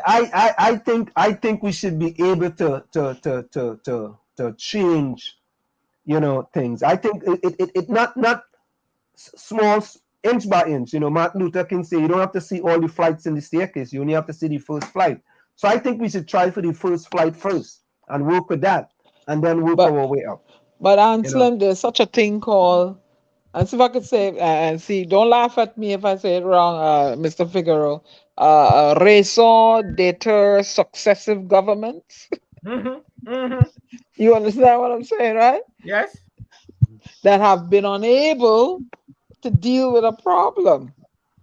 Yes, but I believe once there's life, there's hope, and change is the only constant in life. Not only that, living here as long as I've lived and seeing the changes that occurred, especially when it comes to crime fighting, there's a there's an option that But exists to help bring things Tommy, let's quickly get back. Let's quickly get back to the question, right? Um, let's figure out. Let's say Somebody's you phone. are you're hired. No, that's my watch. You are hired now as a consultant in order to solve crime in Trinidad and Tobago. What are some of the three issues you will put on the table in order to solve the crime problem in Trinidad and Tobago? Three issues that you put on the table. If I am speaking and I'm not addressing the single most intractable problem Trinidad and Tobago face is the politics of race. Okay. So we're not talking about that. No, that's we're our not next talking about program. that. Right, that's our next program. Correct. Because that is the hinging. Because the nature of the politics that retards the evolution of our state institutions must be addressed. So what we must address is the impunity afforded politicians by the politics of race. Because no matter what you fail to do, you are arrogant that you'll go back and get your 19 seat and your 22 seat. Yep. So you don't care. Yep. So we ain't talking about that now. Tonight we're talking about institutional change. So Mr. Figuera, hold that right there, right? We will come back. Institutional change, right? We're going to be at that. We got to go for a quick station identification. When we come back, we're going to pick up with institutional change. It's in the village with the dark triplets on WZY 95.9 FM. We have with us tonight criminologist, Darius Figuera in the village with us tonight. No stranger to in the village. We're going to go for a quick station identification. We'll be right back after this short list. You're listening to WZYE 95.9 FM. You are listening to WZYE 95.9 FM, the most influential name in Caribbean radio in the tri-state area. Broadcasting from East Orange, New Jersey, the most influential name in Caribbean radio, WZYE 95.9 FM. It's in the village with the dark triplets on WZY 95.9 FM. We have with us well-renowned criminologist Darius Figuera with us tonight. And so let's pick back up where we left off. Institutional change. First things first, TTPS, Customs and Excise, Immigration. Okay. A reform plan for all three to be launched simultaneously. Okay. That makes sense. For the TTPS, we have the 4 horsemen of the TTPS apocalypse that must be addressed. Promotions, internal discipline, command and control, organized crime within the TTPS. Simultaneously. We have to get promotions correct and right. We insist that we must promote on merit. We must promote on performance. And up to now, the system ain't right. It's broken down. There's a persistent complaint from the ranks of the length of time it takes for you to be promoted, to be rewarded for your hard work, etc., etc., etc. Internal discipline is in shambles. The tribunal system is deadlocked. The time has now come for us to create a professional tribunal system as what, for example, exists in the American Navy with JAG.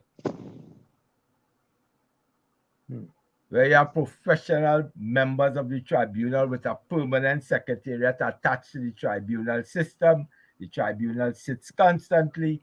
It is not manned by officers who have to command divisions and then go and take part in tribunals. You have recording of the tribunals, you have a secretariat, you have the whole works, and you get it done. You don't put somebody on suspension as years before this matter is resolved, and you are impacting their career path, their record, everything. Command and control. Command and control shows all the problems. Problems of command and control is clear to see. You could just call various examples of what has come to light in the public domain. The latest one being the killing of the PC by friendly fire. And and how you try to spin that. Right. Yep. And you end up embarrassing the service. Mm-hmm. And a black man, they try to frame fit. Go ahead. Yeah. And then we have the issue of organized crime within the TTPS. Everybody knows that in every police service in the world, there's always a constant problem of organized crime, and you have to be relentlessly pursuing it to ensure the integrity of your TTPS. You all know about the amount of commissions that were held in New York City to stamp out corruption within the NYPD. Mm-hmm. You all know about the Bacchanal and ramparts in the LAPD. Mm-hmm. We have had nothing so in Trinidad and Tobago. So if we don't tackle those 4 horsemen simultaneously, we are going nowhere. We have commissioners that came, commissioners that went, and the horsemen got stronger rather than weaker. The last one we had, we end up with the Stanley John report, a bombshell, where you enter into the TTPS and you ride the back of the tiger you found, which then turned and eat you raw, rather than tackling the tiger you met head on and cutting off its head. So we have examples that are legion. If we don't tackle those 4 horsemen simultaneously, we cannot turn the TTPS into a 21st century policing institution we need for the changes in our criminal landscape in Trinidad and Tobago, brought about now by very potent and dominant transnational organized crime.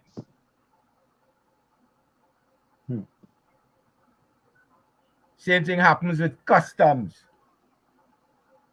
Customs has powerful legislation in its place where you can go anywhere in Trinidad and Tobago without a warrant in search of uncustoms goods. And everybody knows a smuggled good is an uncustomed good, so they could kick in any door and find it.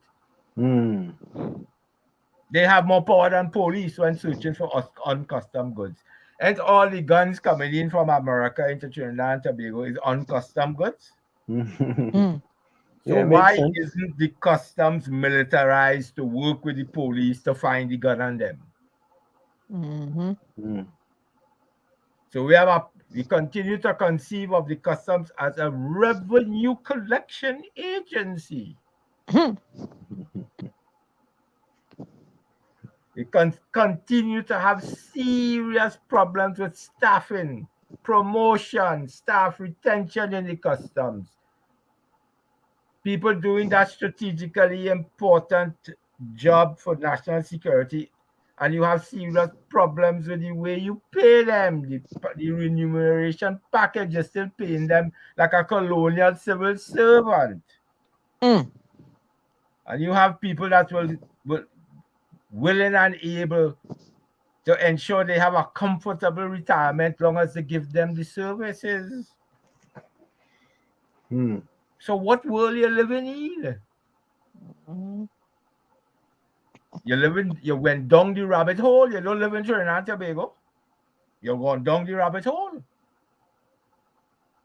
So customs continues to be dilapidated, undermanned, understaffed, non-militarized, cannot effectively aid the TTPS in coming to grips with this constant stream of illicit weapons entering the country, because we refuse to let customs evolve into what it's supposed to be. And remember, customs is supposed to be also part of a customs and border protection agency where you weld customs with immigration. because immigration has all the power to intercept persons who breach our borders. Nobody have that power as immigration. Where then is the militarization of immigration to protect our borders? The both of them still continue to run back and forth between Trinidad and Venezuela, like if Trinidad is a colony of Venezuela. What is going on? They both run non-stop. Back and forth, back and forth, back and forth. The media don't carry it again. And the media is so pro-regime change in Venezuela is that all Venezuelans who enter our country illegally are victims of Maduro. So you don't talk about what they come here to do and how many of our people they have displaced by coming here and working for half the wages a Trini want. And remember, they all over Tobago now too,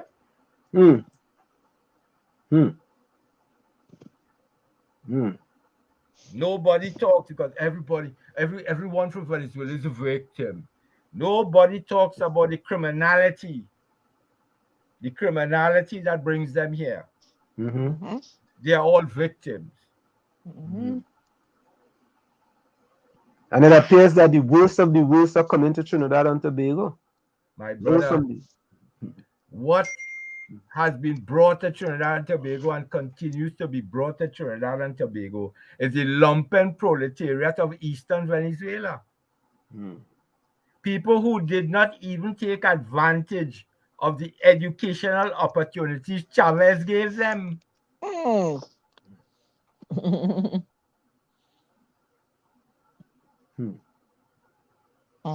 It's to see them walking in and out of our public hospital, holding baby and the belly big. So here is someone asks a question. Meritocracy, professionalism, discipline. Isn't that what Gary Griffith was working to put in place? Well, after 3 years, and I read the Stanley John report, I saw no evidence of that. There you go, Choppy. And Gary Griffith tried to rubbish that Stanley John report, Oh God. He say all kind of things about that. I mean, you know, sometimes I mean, just listening to what you have to say, boy, that we need a whole what boy, we need a I can't even find the word for it. You know, we need a catastrophic. No, I'm trying to put two words together. Cataclysmic. Yes, cataclysmic. We need a cataclysmic change in Trinidad and Tobago, and it seems like the current politicians cannot give us that. My brother, you see, that is why we have to go back to talk the politics, because the politicians have it so, because they have been voted into power by us for them to effect the change.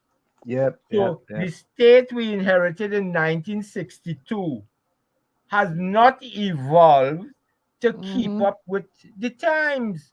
So we're still living in our old colonial state structure. When you look at the government ministries in Trinidad and Tobago and how the government governs the governance of this country, it is still trapped in a colonial bubble.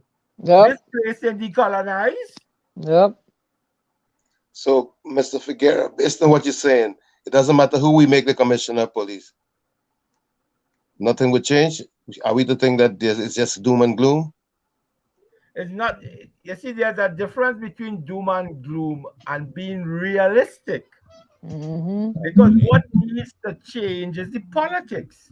The politics. Because everything in Trinidad and Tobago is impacted by politics. Every aspect of our daily lives, whether it's water in the pipe, electricity in your socket, man climbing your gate to put on work on you because you're old.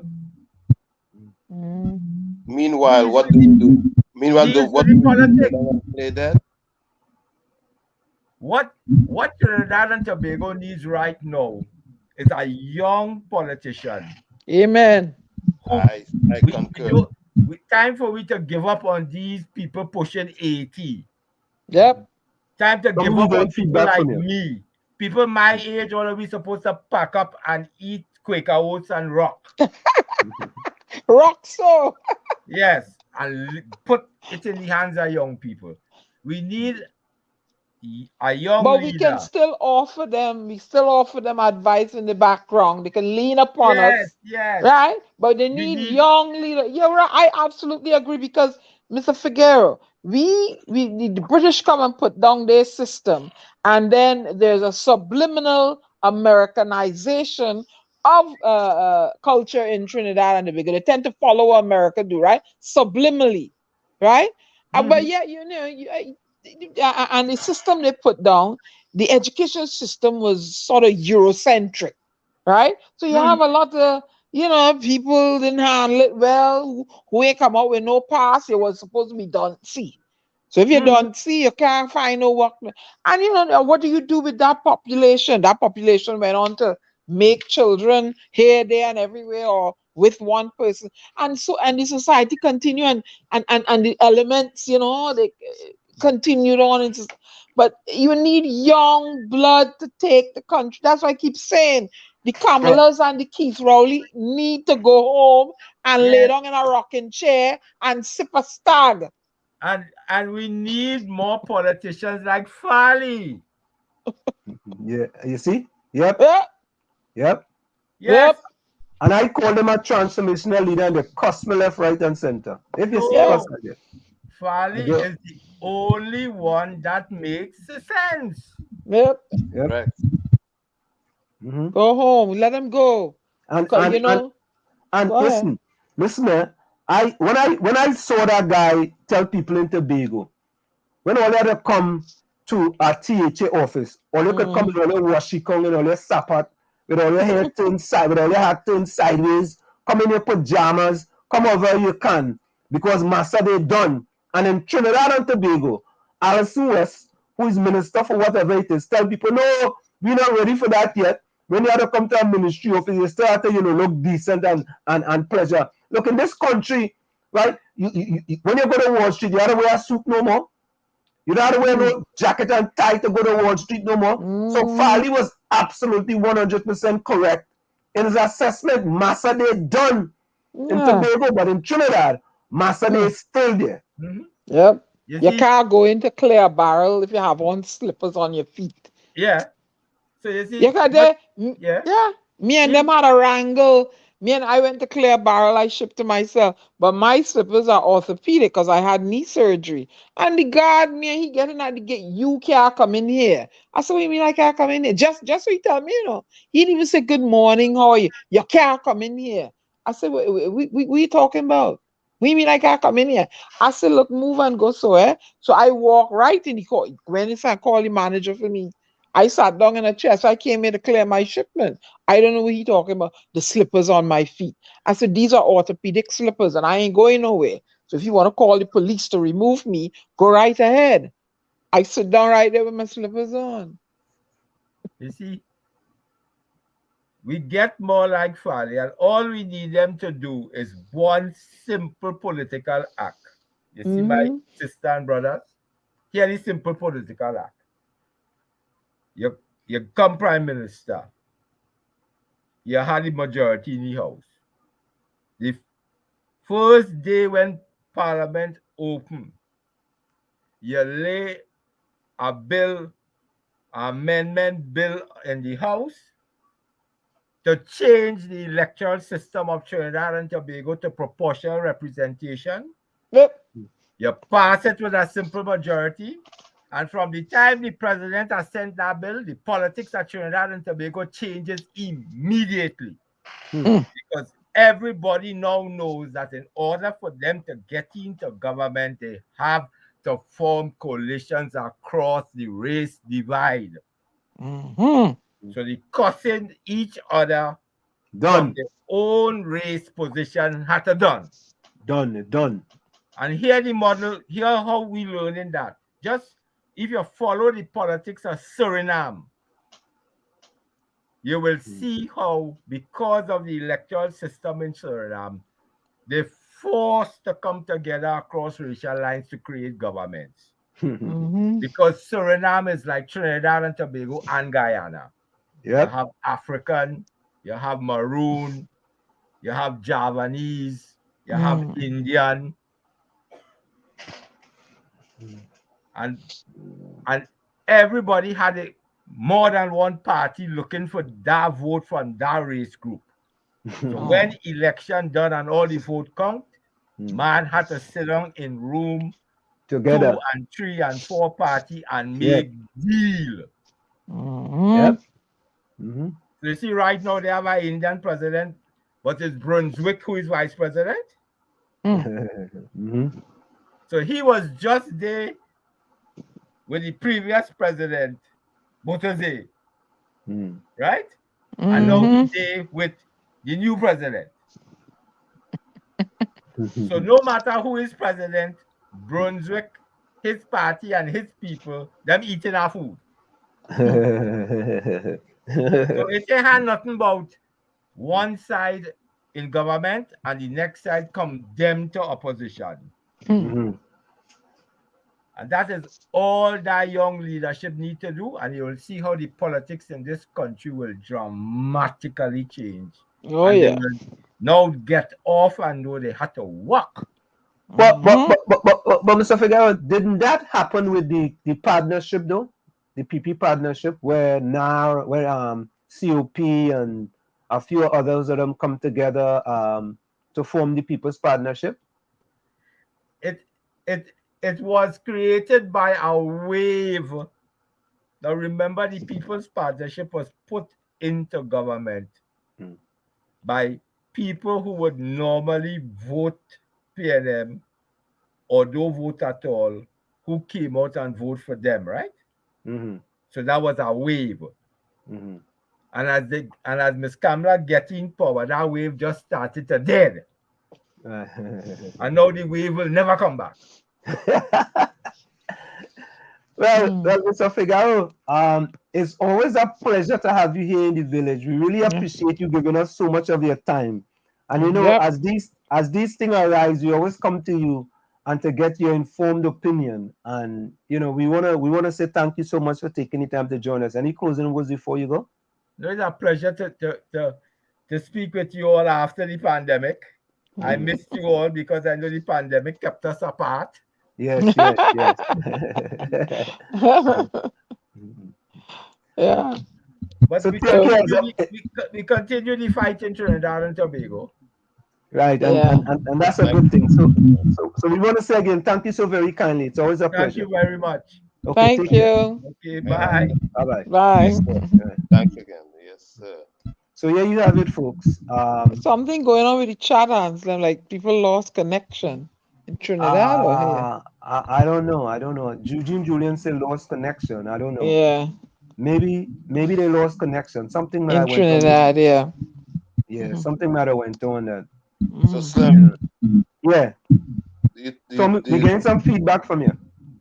Can you still get the feedback? Yeah, rubbing, like a rubbing song.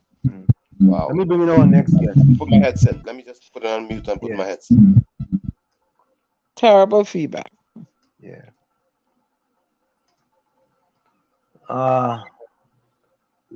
Dr. Bishnu, how are you doing, sir? I'm fine, thank you. Good night, Vishnu.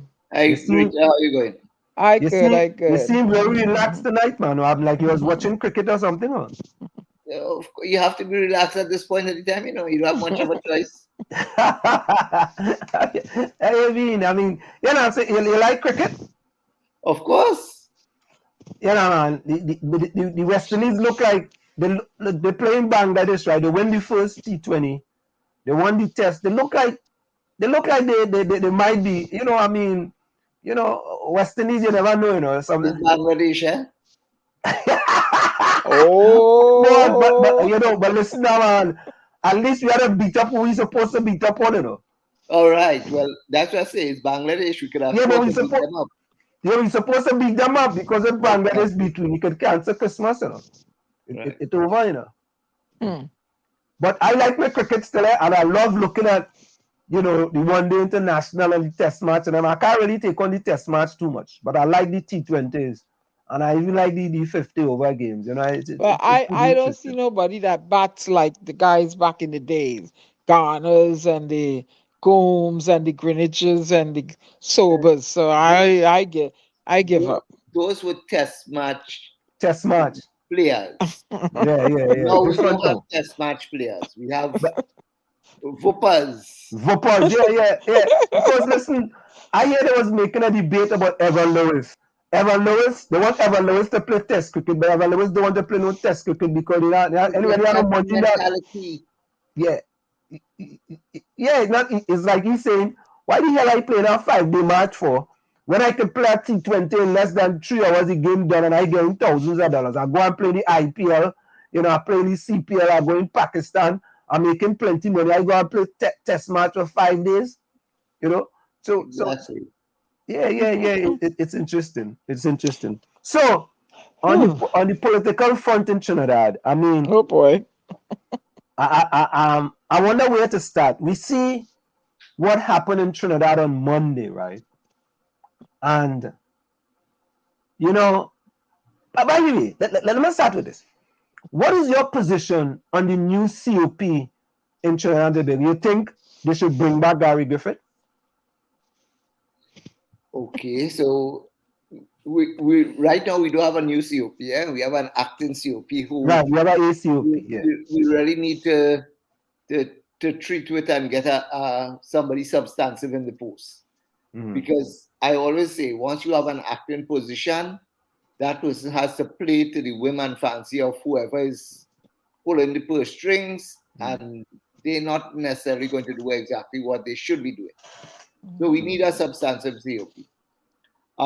As to whether Gary Griffith is a person who could do something for Trinidad and Tobago, I think that he can, because as somebody was saying, when Gary Griffith was Commissioner of Police, there was a poll done, and I think it's over 45% of the sample had said that they had at least some degree of or belief that Gary Griffith could have arrested the crime situation.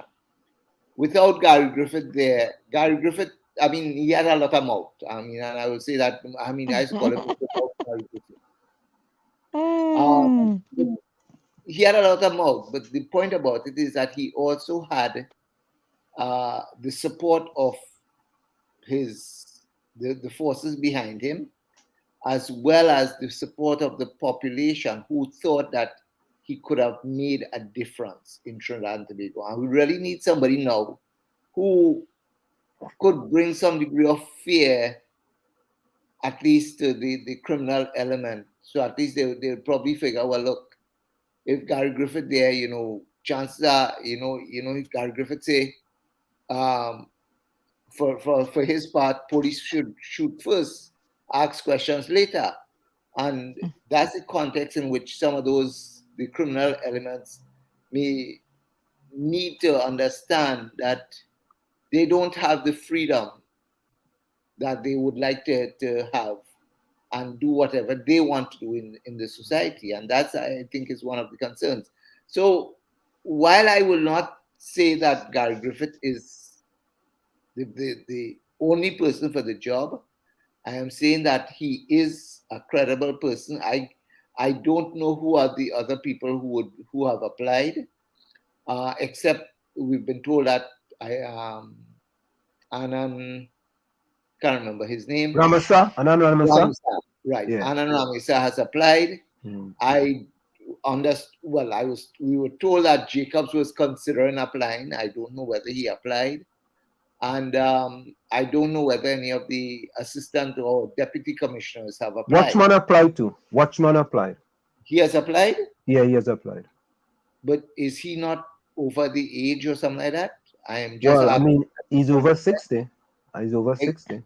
Exactly. Yeah. I know Watchman at UWI when we were at UWI together. Yeah, but he has applied. I don't know if that disqualifies him, but he has applied. Okay. So the question is whether or not these people will be considered based on their age. Well, like Watchman, for instance, I don't know. But the point about it is that I am waiting to see how fast the Police Service Commission at least tells the population who are the applicants and what is the process in which they are going to go through this review process, and how soon we'll get a commissioner of police. Now, we just had Darius Figuera, the criminologist, here, right? And I think Gary Griffith's philosophy, if I'm trying to go into his brain, is better to try and fail than fail to try, you know. But aren't we going back down the same road again, in that at the end of the day, the prime minister is the one who has to make the decision? And from a political perspective, you know, I mean, if Dr. Rowley made that pick again and pick Gary Griffith, after all the things that have happened and all the things that Gary Griffith had said, that he was going to release the messages and he was going to do this, and, you know, he could bring a tsunami and he could bring down the government, why would the prime minister go back in that direction again? Well, there could be two answers to that question. One, the prime minister will simply not go in that direction and simply have his majority in the parliament simply bypass the nominee, if Gary Griffith is one of those nominees at the top of the list, and go down to number 2 and number 3 and number 4, however low he wants to go. Just remember, I don't know if you recall the last process. The last process we had, Gary Griffith was not number 1. Correct. Gary Griffith was number 3 or number 4. Yeah, number 4. And the prime minister came out and said initially, in fact, when the first person came up, he said the process was flawed. And they said, well, all right, the process was flawed. Then he went to nominee number 2, and the process was still flawed. And then nominee number 3, I think, for whatever reason, they couldn't take it. But then nominee number 4, who was Gary Griffith, and all of a sudden the process became acceptable. So again, it depends on who the prime minister wants. Now, if sufficient pressure is brought against the government that there is need for somebody like Gary Griffith to take control of the police service, to bring down the crime rates, because if they realize that it's getting totally out of hand and they can't control it, that's the only reason I would think that the prime minister will go with a Gary Griffith again.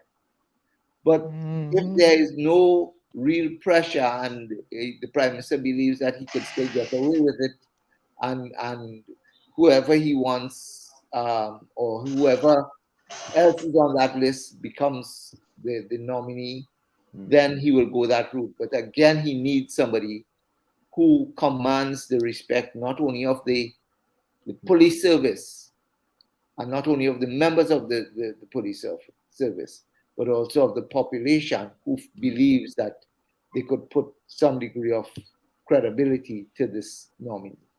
But let me ask a question. Why is it that the prime minister has the ultimate decision in selecting a commissioner of police in Trinidad and Tobago? Well, you see, our constitution gives him that right. And when I say our constitution, remember, okay, so the constitution tells us that we have a cabinet and we have a representative government which is led by the prime minister. The prime minister and our party politics, and this is the other aspect of it, our party politics tells us that we're not big enough for anybody to go up against their party and remain in the parliament. So like what we saw today in England, where the Minister of Finance and the Minister of Health tell the Prime Minister, well, take your job, we don't want it. You think in Trinidad we have people like that who will stand up on principle? Or how do we have all our ministers, once they are in the party and they want to remain in the party, eat food as they call them, they're going to stay there and do the biddings of the Prime Minister. Correct. And they're going to continue to EAF. They're going to continue to EAF. Yes. And be silent. Dr. Ragoonath. Yes, sir. We were just in conversation with Mr. Figuera, and he said that a major component of the police service is the organized crime that is wreaking havoc, I would say, within.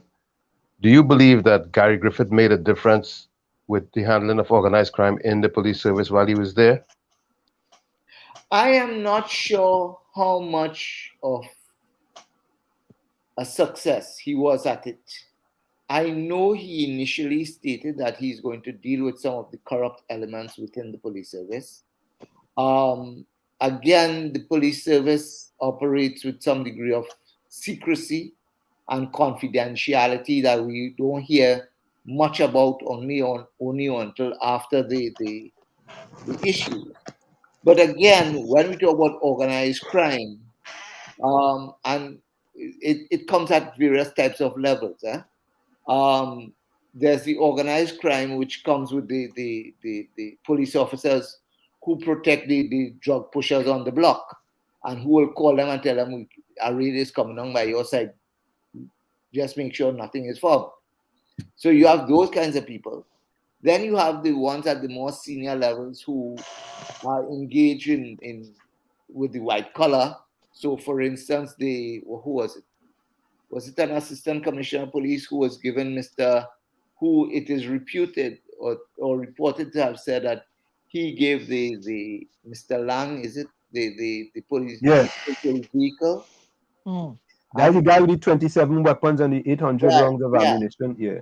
Right. But just remember, I hope we remember that just last year was it, or the year before, the police stopped a police car, which was supposedly in the scrapyard, and they had taken it out of the scrapyard and given it to this gentleman who fixed it up and had his own police escort.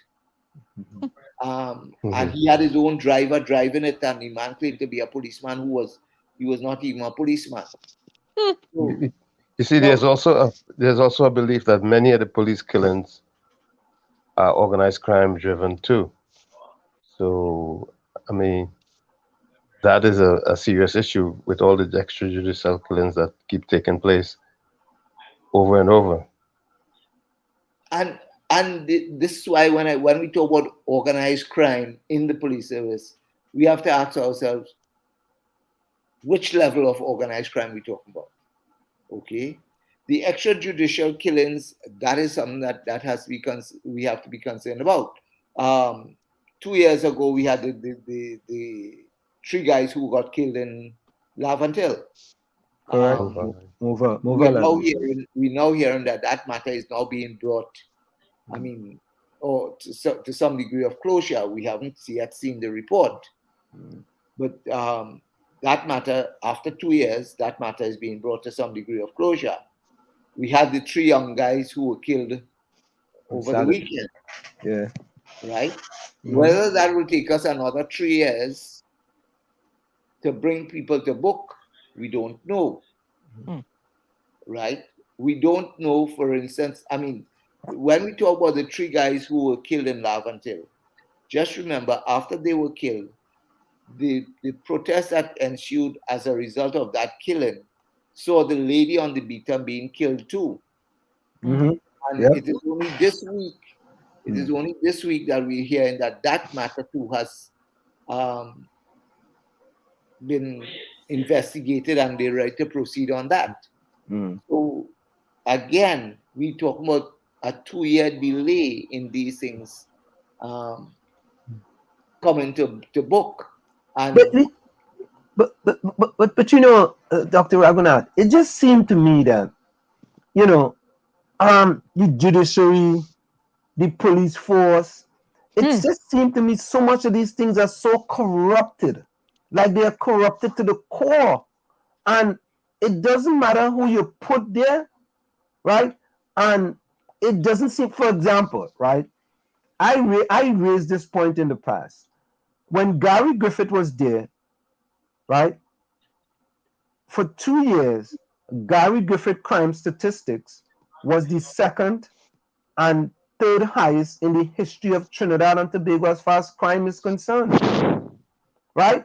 That doesn't mean to say that he wasn't doing other things, right? But those are facts. And for example, like we had him here on Saturday, and he got upset with me because I said 3 black kids were killed in Mova, and he asked me why did I have to say 3 black kids if I was bringing the race card. But in this country, there was a gentleman who just got shot 60 times in this country. He was running away from the police officers, right? They didn't say a guy got shot 60 times and he was running away from the police officer. Say a black person, or they may say an African or an African American got shot and he was running away from the police. I don't know how that became a racial issue if I mentioned something that's factual. And he got very upset for that. Well, again, we have some people who like to talk a bit thin-skinned too. I mean, and I would tell you that a few years ago, when Gary Griffith had taken up the position of the Commissioner of Police in that same year, I had him on campus doing a discussion with us, and that was just after we had the protests with the UE students, and one young student, one of my students, was literally pushed on the ground, and a policeman had his knee on his neck in the rain. I don't know if you all recall that. And in fact, I had Gary Griffith there, and so in the midst of the audience, you know, I raised the question with him. I said, if a man comes to me with a gun, what am I supposed to do? And he looked at me and he says, well, you fight back. I say, me, who don't have any training, who don't have any experience, you expect me to fight back? I say, that is the challenge we face, because I'm looking at a man staring, or the barrel of a gun staring me in the face. Yeah. And you expect me to with my bare hands to go attack this man? I say, I have to be stupid. Right? I say, and that is where you all now have to start thinking outside the box now. And you have to start thinking about the ordinary citizen. Now, the point you raised there earlier about the extrajudicial killings, organized crime in the police service, there's a lot of evidence about those things happening. There are a lot of evidence where people, and in fact, somebody actually related a case to me where he was literally robbed, and in fact, he was hijacked and thrown on the ground, and he had some money on him, and he was robbed. And the good thing or the bad thing about it is that when he was thrown on the ground, the only thing he could have seen at that point in time was the shoes that the fellas were wearing. And he looked at them, and he can recognize the shoes. Fortunately or unfortunately, that person, so after he was robbed, and he had some friends who were senior police officers. So he picked up the phone and called one of them, and they said, okay, fine, go to the police station and we'll meet you there. And he got to the police station, and while he was there making his report about this case, and the senior police officers who were his friends were there, and then he, for whatever reason, he heard some people talking in the back, and when he looked around and didn't know the people, but then his eyes fell on their shoes. And he says, well, wait a minute. There he goes. Those are the same shoes that I saw. Those are the same 4 pairs of shoes that I saw. And then he asks, who are those fellas? And they say, police officers. And he said, well, I have nothing else to say, because if At that point in time, he became afraid, literally afraid. Wow. You know, a Calypsonian sing a song about that, that, he went to the police, or he went to the police station, and the same bandit who just robbed him before was a police officer. You know what I mean? But it just seems that the politics of the day in that what happened on Saturday with these three young men, and think about it this way. Why don't police have body cameras in Trinidad and Tobago? Why don't they have body cameras? Yeah. Well, we have a political system. And notice where I went to. We have a political system that would like certain things kept the way they are. They would like to maintain the status quo. And to that extent, I mean, I am almost certain if the government had decided that we're going to buy body cameras, or we don't even have to buy body cameras, for every policeman. Every police vehicle should have a camera. Correct. At least one camera in a police vehicle. So at least you will see if there's a chase, at least you could get the footage from the chase and how the chase ended. But we wouldn't even do that. And you are so right. With the 60 bullets that the young man just got there, they just released the body camera footage, right? Because it came from the police, it came from the car, and the young man was running away, and the police said he had a gun. They did find a gun in the car, but he was running away, and what the police said is that he reached into his waist, and once he reached into his waist, they felt that he was a threat, and there was 60 bullets. I mean, there was 90 rounds, but 60 bullets hit him. And only because of the body camera now, that can see that the kid was running away and he didn't have a gun. It's funny. Let me give you an experience of myself today. So I was driving today, right? And I'm going to run. And I'm going down this long street here. This street goes from West Orange to Maplewood to South Orange to Milburn. And I'm driving.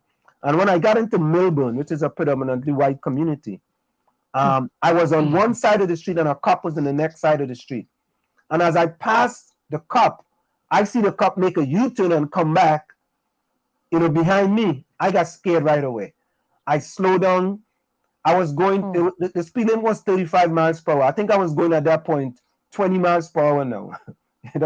I slowed down to go to speed limit and everything, and I was going, and then he got behind me, and then when he got to a certain spot, I see him pull over to the left and went by, because I wanted to immediately pull over if he was going to put on his flashing lights, right? But that is just the kind of thing that, you face when we see things like that happen in the news, and especially when you are a black person here in United States of America. It's kind of frightening, to see that this kid, 60 bullets, 60 from 90 rounds. So, and then when we look at Trinidad, right, we see these kids are dying, and, we don't know if these kids are criminals, or they were criminals, or they were committing a criminal act. And listen, I believe that anytime you get these kids committing criminal acts, they should be dealt with severely,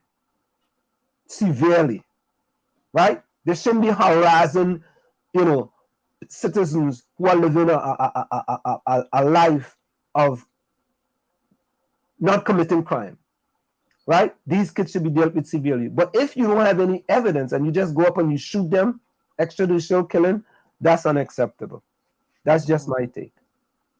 And I totally agree with you on that one, because the point about it is simply, I don't know what are the full stories behind this killing over the weekend. But I know for a fact that we have to be very wary about some of these stories that we hear from the police. Oh, yeah. We just can't simply accept it as the truth. We just can't accept it. We have to be careful about how we accept and what they tell us, because they tell us, I mean, the simple thing, I mean, the killing up in Diego Martin, the police officer, I mean, they immediately lied to cover themselves. They lied. Yeah, but I just say that. Go ahead, Tommy. But they have a history of lying, and there's no proof 9 times out of 10 that they are not telling the truth, because they're, like we said, there's no camera, there's no footage to prove what the truth is. So they get away with it, and they've been getting away with it, and they continue to get away with it. That's why they do it. You know, and as you say, lying, right? I find it was very disturbing this weekend with the press conference called by the Prime Minister of Trinidad and Tobago, and he actually lied on the reporter and tell the reporter about the headline, which was totally inaccurate. Are you willing to now get your own set of buff? Well, I mean, I get virtual buff, so but I like to speak truth to power, you know, and I think as a prime minister of a country, you know, you need to have a little more dignity and a little more respect, you know, for the people who are paying your tax or paying their tax dollars. That was the same person who just 5 minutes before he launched that attack said that he is one of the most responsible prime ministers who carried himself in a dignified manner. Yeah, correct is right. You know, you see what it is, and I always say people that my mother-in-law told me 35 years ago before I got married that a liar has no memory. You know, and it's unfortunate that the Prime Minister of Trinidad and Tobago seem to get caught very often in being a par to the truth. You know, and that's something that, you know, and it's funny, right? As a political scientist, people who are in, you know, the PNM will defend what he said and how he treated that person, even though that happened 15 years ago. You know, so I mean, sometimes I don't know what else to say, you know. And that is where I came back. That's why when you asked the question about why does the prime minister have so much power, I said it is party politics, because the party will defend its leader to the extreme. Yeah. And regardless of whether the leader is right or wrong, they will not tell him he's wrong. They will simply say, continue. And that is where that is why I use the example and cross-reference it with what is happening today in Britain. Because here were ministers who were saying, well, look, I can't stand up and take the kind of nonsense that this prime minister is giving. And he's lying to the country and he's doing this and that and the other. Better I leave and go my way. Yeah. And they walked. Here's an issue where people will know that Rowley is not telling the truth, but then they will defend him. But they eat the food. I mean, when I listened last night to a little bit of what Kamala Prasad Bisesa was saying on her meeting, and her reference to what the Attorney General said really asked me the question. I mean, and raises the question that the reporter asked: was there really due diligence in deciding to select Mr. Armour as the Attorney General? Because here was the same Mr. Armour who 5 years ago or 6 years ago went totally against a bill that he's now coming into the Parliament and defending yesterday. And 6 years ago, he was on the opposite side, saying all the things why that bill should not be passed. Now, because he's Attorney General, changes his story. The same thing with the Brian Quaitong matter. Yeah. I mean, he defended him to the hilt. But I wanted to say, Dr. Ragoonath, we see that regardless of who's in power. Look at the property tax issue. Yeah. Tommy, you take the word out of my mouth exactly, because, with this issue here with the reporter, Mrs. Kamala Prasad Bissessa cannot say anything because when was Rishni Ramnarai? Mrs. Kamala Prasad did something almost similar to what Dr. Rowley did. Pandey also did something as well, and Mr. Manin also did something as well by going into a media house. And that is why I say party politics. Yes, Because yes. regardless of which party, the party will defend its leader to the extreme. Yep. Right or wrong. And that's part of the problem we have in Trinidad and Tobago, in that, we don't have people have the testicular fortitude in order to stand up against their party and tell them, listen, this is not good for the party. Right is right and wrong is wrong. In order to make the party better, you can't have everybody singing the same tune. Didn't they do it in Grenada? What happened in Grenada? Well, they selected a new party. Okay. Yeah. They got rid of the old party and they say we're going in a different direction. And that guy to me is going to be a transformational leader in Trinidad. So, Bishnu, you think that'll be a trend in the Caribbean? Like Grenada has a new transformational leader. You see a smidgeling of it in Tobago. They kick the PNM to the curb. It's Mia Motley, in Barbados. You think that's a trend that could become a trend? When you say a trend, a trend of changing to newer, younger, transformational leaders. That is assuming that we have those people in the waiting. But even if we have them in the waiting, we need people like you, Dr. Ragoonath, yeah, why don't you go? To amplify them and amplify the situation. I'll vote for you. I do my bit in speaking about it. Yeah, we do the same here. We speak about it and we speak truth to power because sometimes I myself, I speak. In Trinidad, even though I don't live in Trinidad, I support a party and I believe the party is going wrong. I speak about it, and they cuss me left, right, and center. But I tell them, I don't care if they cuss me. My wife loves me, my daughter loves me, my son loves me, my father loves me. I have uncles who love me. So them could not love me. How you know that? But yeah, they tell me. But so and I guess in Trinidad, when you have the EAF mentality, like the eat a food mentality, you have to follow along the lines, and you can't break ranks. You have to be, have to follow hook, line, and sinker, or else you'll be victimized. Yeah, but that is our real challenge.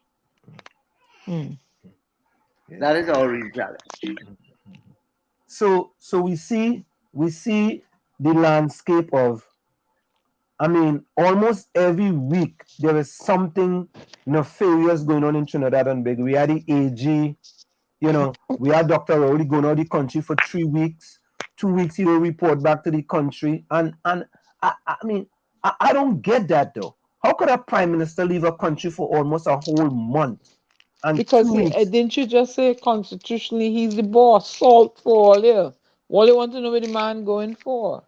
He went he was drinking water, minding the business. But why is that acceptable for people on both sides of the political divide though? Why is that acceptable? I am not in parliament. I don't know. I know it's politics, Doctor. But why should it be acceptable? I don't think it is acceptable. I think simply it's a matter of, again, eat our food, because you can't be criticizing somebody else when you want to do the same thing afterwards. Okay. Yeah, but if that was Mrs. Kamala Prasad said, oh God, they would have been criticizing left, right, and center too, right? I guess that's just the way it is, man. That's just the way it is, and we just have to continue along and try to see what type of changes we can. But before you go, do you think PDP has a chance in the upcoming local election? At this point in time, the politics is very fluid. It's very, very fluid. Again, let me tell you let me give you my little bit of political analysis as we start at this point in time. things are hard in Trinidad. When I say things are hard, prices are on the increase, inflation, everything else. There's a significantly high level of unemployment that is being underreported. And more importantly, things are going to get harder because I don't see things changing in the very near future. If things do not change, and notwithstanding all that my goodly Minister of Finance keeps on telling us that things are getting better and soon the sun will be shining so brightly that we won't have anything to worry about. But once things get harder economically, and if crime continues to go the way it is going and so on, what we're going to have is simply people are now going to have to sit down and reflect as to whether we are on the right path. Tobago took a decision last year in December to say, okay, fine, we're going to remove the PNM, we're going to go with something different. In Trinidad, we have not yet had another party that could serve as a good alternative to both the UNC and the PNM. So that becomes somewhat of a challenge because in Tobago, at least you had the PDP as the alternative to the PNM. In Trinidad, but Tobago's politics is different to Trinidad's politics. In Trinidad, because we are so polarized, UNC have their supporters, PNM have their supporters. And for you to move or to break in there, you have to take some of the UNC supporters and some of the PNM supporters. The unfortunate part about it is simply that there's a significant base in both these parties that will not move. Mm-hmm. Yes, there are percentages of the party that will move, and that is where we now have to look and see how parties will evolve, the new parties. Okay, so for instance. So Dr. Ragoonath, just hold that thought right there, and we got to go for a quick station identification. Okay. It's in the village with the dark triplets on WZY 95.9 FM. We'll be right back after this short message. You're listening to WZYE 95.9 FM. You are listening to WZYE 95.9 FM, the most influential name in Caribbean radio in the tri-state area. Broadcasting from East Orange, New Jersey, the most influential name in Caribbean radio, WZYE 95.9 FM.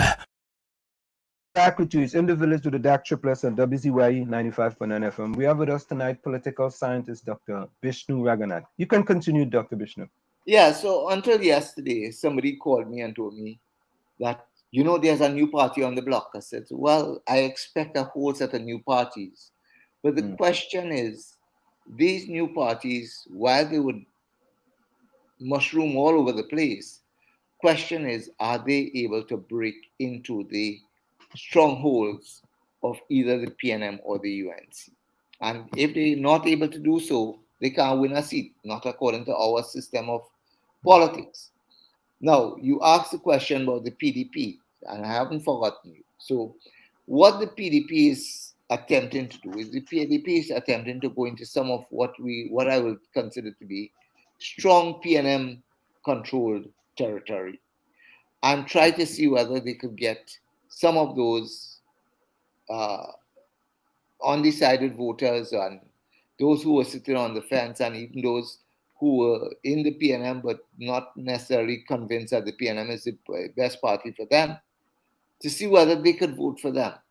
Now, what Watson Duke needs to do and the PDP, they need to get the same way they went in Tobago. Because if you remember what they did in Tobago is that in the 2016, 2015 he contested the election, but he didn't win. By 2017 he again went into the THA elections, got 2 seats in there, But still, that was not enough. But it allowed him a toehold into the doorway, and that allowed him now to progress. What he needs to do and what the PDP needs to do, the PDP needs to get into some areas in Trinidad and concentrate the activities. The local government election is a good starting ground for them because, again, because of the smallness of the electoral districts, there's that better opportunity for them to simply take away one or two electoral districts. I don't expect them to win this in any big way, but if they could take, for instance, in the San Juan Lavantil regional corporation or even in the Port of Spain municipality, if they could take one seat or two seats away from the PNM, which, remember, the PNM controls all the seats in those municipalities, then that gives them that toehold where they could start mobilizing to greater extent. Now, that is where, as at this point in time, Watson Duke has focused his attention. I don't know whether he plans to go into some of the UNC-controlled territory later on, but he has focused on San Juan Lavantil, Port of Spain, where he thinks that he could get support. So if he decides to go into other areas, fine. We also have to ask ourselves, what of the other political entities? People may not like him very much, but Philip Alexander has been pressing the button on various kinds of issues that are getting people to at least look up at him. Not necessarily as a possible leader, but at least to know that he's an activist who is pressing the right buttons and raising the right questions. So he is one of those we have to now look out for and see whether or not. But again, Philip Alexander or PDP has that big task of either breaking into the UNC or the PNM strongholds to take seats. And that is their real big challenge. In a local government election, 40% of the electorate will vote. That 40% who will normally vote in a local government election is what we call the core of both parties, the UNC and the PNM. Ever since we had the no vote campaign way back in 1971, it has been suggested from that no vote campaign that the PNM has a core base of about 50% of the electorate. That has not really changed significantly. Even when they lost the election in 1986 and they lost 33-3, they maintained their core, which is like about 30-40% of the voting population. So we have to understand that PNM base is not going to shift that easily. But again, depending on the economic situation that we're going to find ourselves into, that may very well be the straw that will break the camel's back, because we may very well have people who are saying, enough is enough, we can't take it no more, depending on how far the government wants to take that. Bishnu, I have a question. You said, mentioned about the 30% base. It might be some, the pandemic deaths. Could that affect that 30% base for either party? Not necessarily. I mean, bear in mind that we only had about just over 4,000 people dying in the pandemic. But of that 4,000 people, aren't they voting? They weren't voting. Are you looking at to see that were they voting age or you know what I'm saying? Because 4,000 people they scattered all over. I mean, I don't know. I just thought about that. No. 4,000 is scattered throughout Trinidad and Tobago. Mm-hmm. So bear in mind that and bear in mind that the majority of them were over the age of 18. I mean, you might have less. I think it's probably less than 10 or 15 of them who were under 18 who would have passed as a result of the pandemic. But so just check it at 4,000. But 4,000, that is divided across Trinidad and Tobago. You're talking about, I mean, even if we would do it proportionally, 40 constituencies, 4,000 people. And what about the other fallout from the pandemic where people feel a resentment that they were locked out of the country, they lost their job because of the pandemic, they're looking to blame someone like Imsbert or Dr. Rowley. What about that fallout from the pandemic? And that is where I tell you, depending if things do not change significantly between now and the next election, some of those people who were locked out, some of those people who lost their jobs, some of those people who were unable to pick back up where they were, some of those people are going to decide that they're not going to vote, or they're going to withhold their vote. I'm not sure. So we have to understand the cult of the party. You know, I had a friend who would tell me, let me tell you something. You see me, I am PNM. I don't like what the PNM doing. But you see, if an election is called, I ain't going to vote for the PNM. But I ain't going to vote for nobody else. So I will withhold my vote because there's a lot of noise. Somebody. Yeah. The cult is one which will tell us that we have to maintain the support for the party. Or if you don't support the party, if you're not going to vote, you're simply not going to vote. You wouldn't vote for somebody else. And that is where we have to understand the PNM supporters as well as the UNC supporters. It happens on both sides of the fence. In one election, I mean, and I could tell you this, in one election, I remember, I can't exactly remember the year right now, but there was some split in the UNC. And we actually had UNC people going out to their supporters and the membership of the UNC and telling them, you can't vote for the UNC, vote for the PNM. But the people couldn't bring themselves to vote for the PNM, so they simply stayed at home, right? And that works on both sides. So while I would tell you, we will have some fallout. Bear in mind, you're talking about 300,000 people or 700,000 people voting in an election. That fallout, even if I'm to put that fallout at 20% of the electorate, 700,000, you're leaving out 20% of the electorate, you're still talking about over 500,000 people. Divide that down the middle. When I say down the middle, UNC and PNM, or take out UNC as PNM as 30% and UNC as 30%. We'll find them getting significant majorities still. That's what we have to look at. So, yes, there's room for a third party. I will not say that there's no room for a third party. But the third party has a real uphill task to get in and breaking into the strongholds of either the PNM or the UNC. I have one more question for you.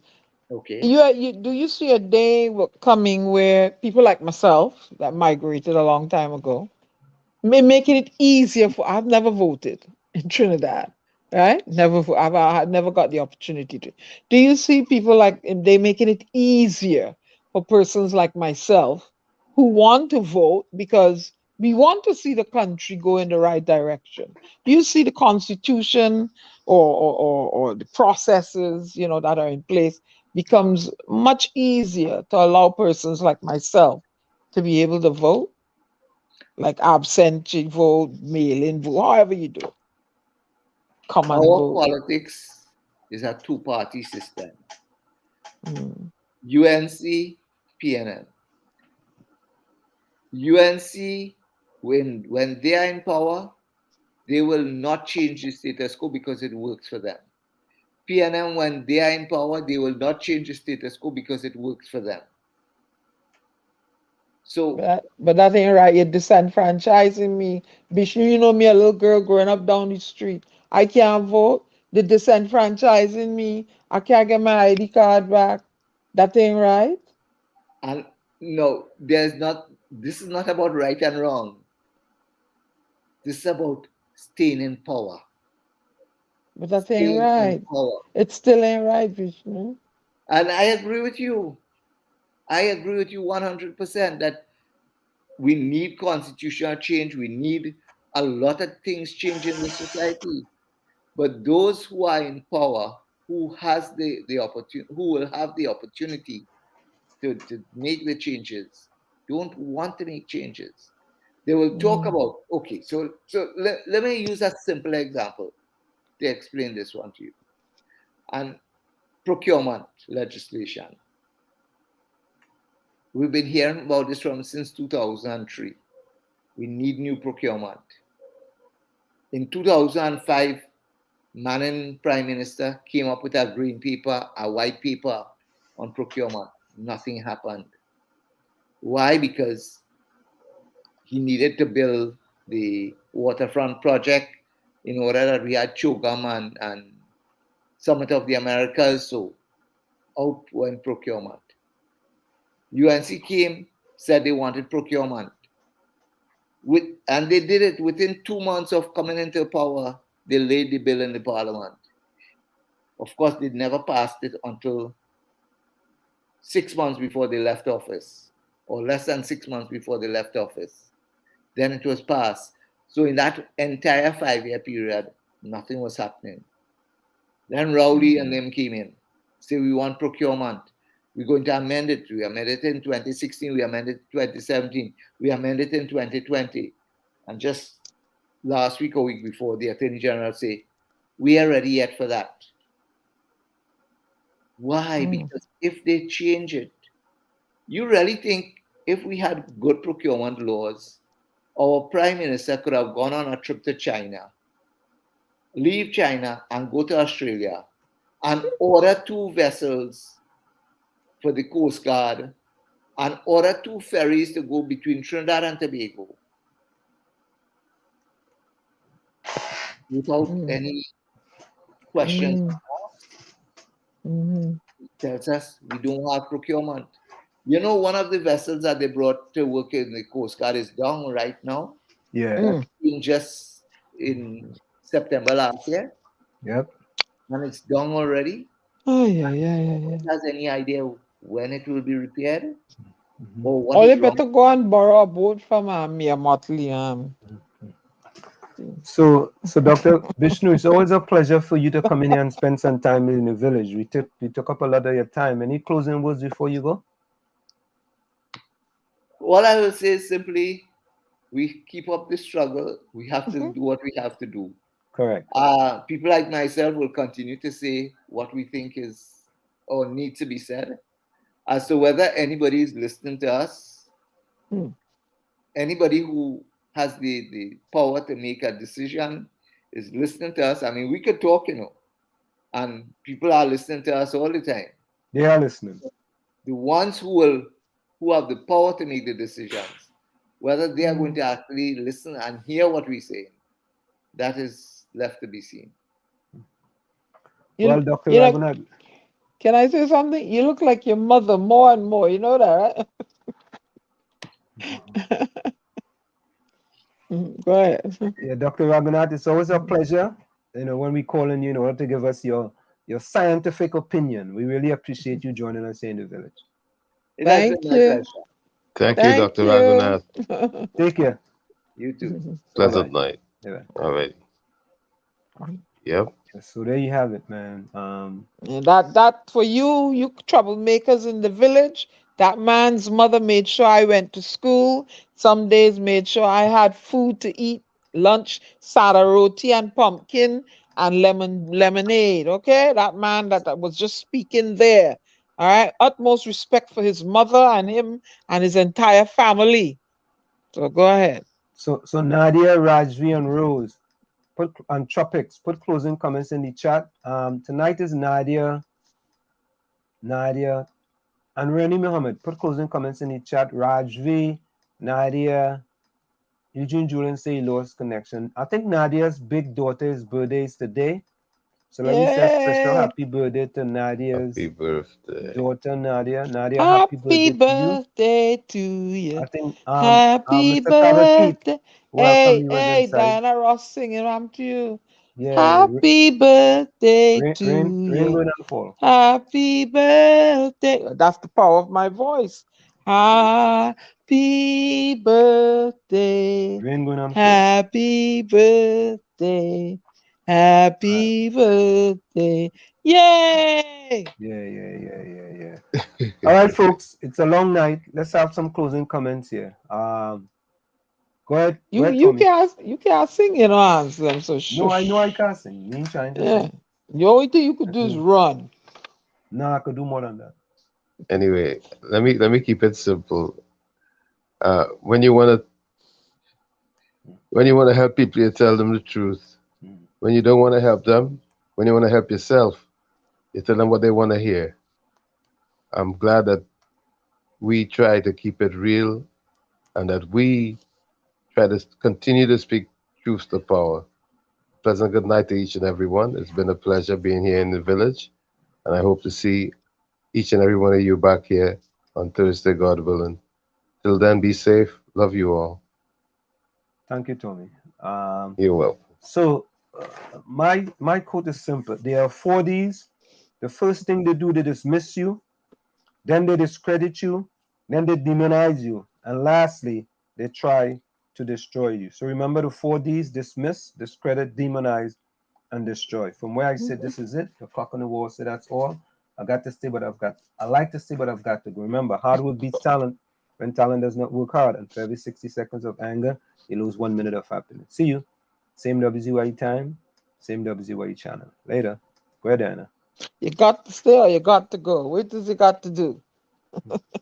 Anyway, peeps, like I said, the oppressor is only as strong as he is because he has accomplices amongst the oppressed. And to dissect that statement for you, those people that have platforms that are singing this song for a food to make the oppressor look good, they are the oppressor's accomplices. Plain talk, bad manners. All you want to come for me, come for me. I don't care. This is the Storm and your poet bidding you auf Wiedersehen. Good night, beloved people. Stay safe. Thank you, Diana. Rajvi says, good night, everyone. Be safe. Remember, every morning you wake up, it's another blessed day. Thank you, Rajvi.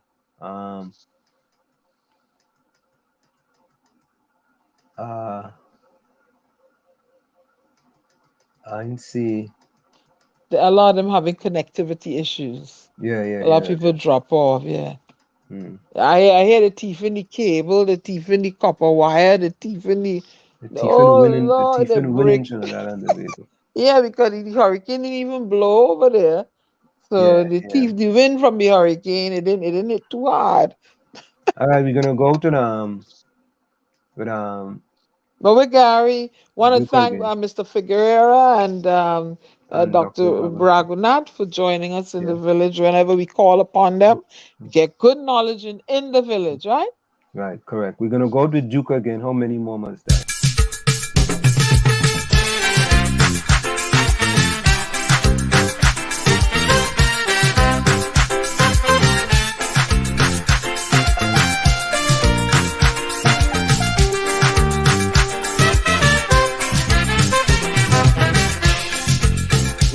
On the news each day,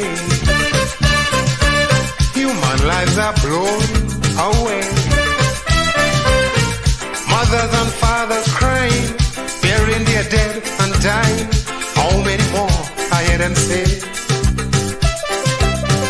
Death is the highest price. Death is the total sacrifice. Yep, brothers rather call commit suicide than continue with apartheid. I just beg me, Father, each day. Tell me, Father, tell me, how many more must die? How many more? How many more must die? How many more? How many more must die for liberty? Well, how many more before you set South Africa free, Mr. Botha? How many more must die? How many more? Mistress Thatcher? How many more must die? How many more? Mr. Reagan? How many more must die for their dignity? Well, how many more before you set South Africa free?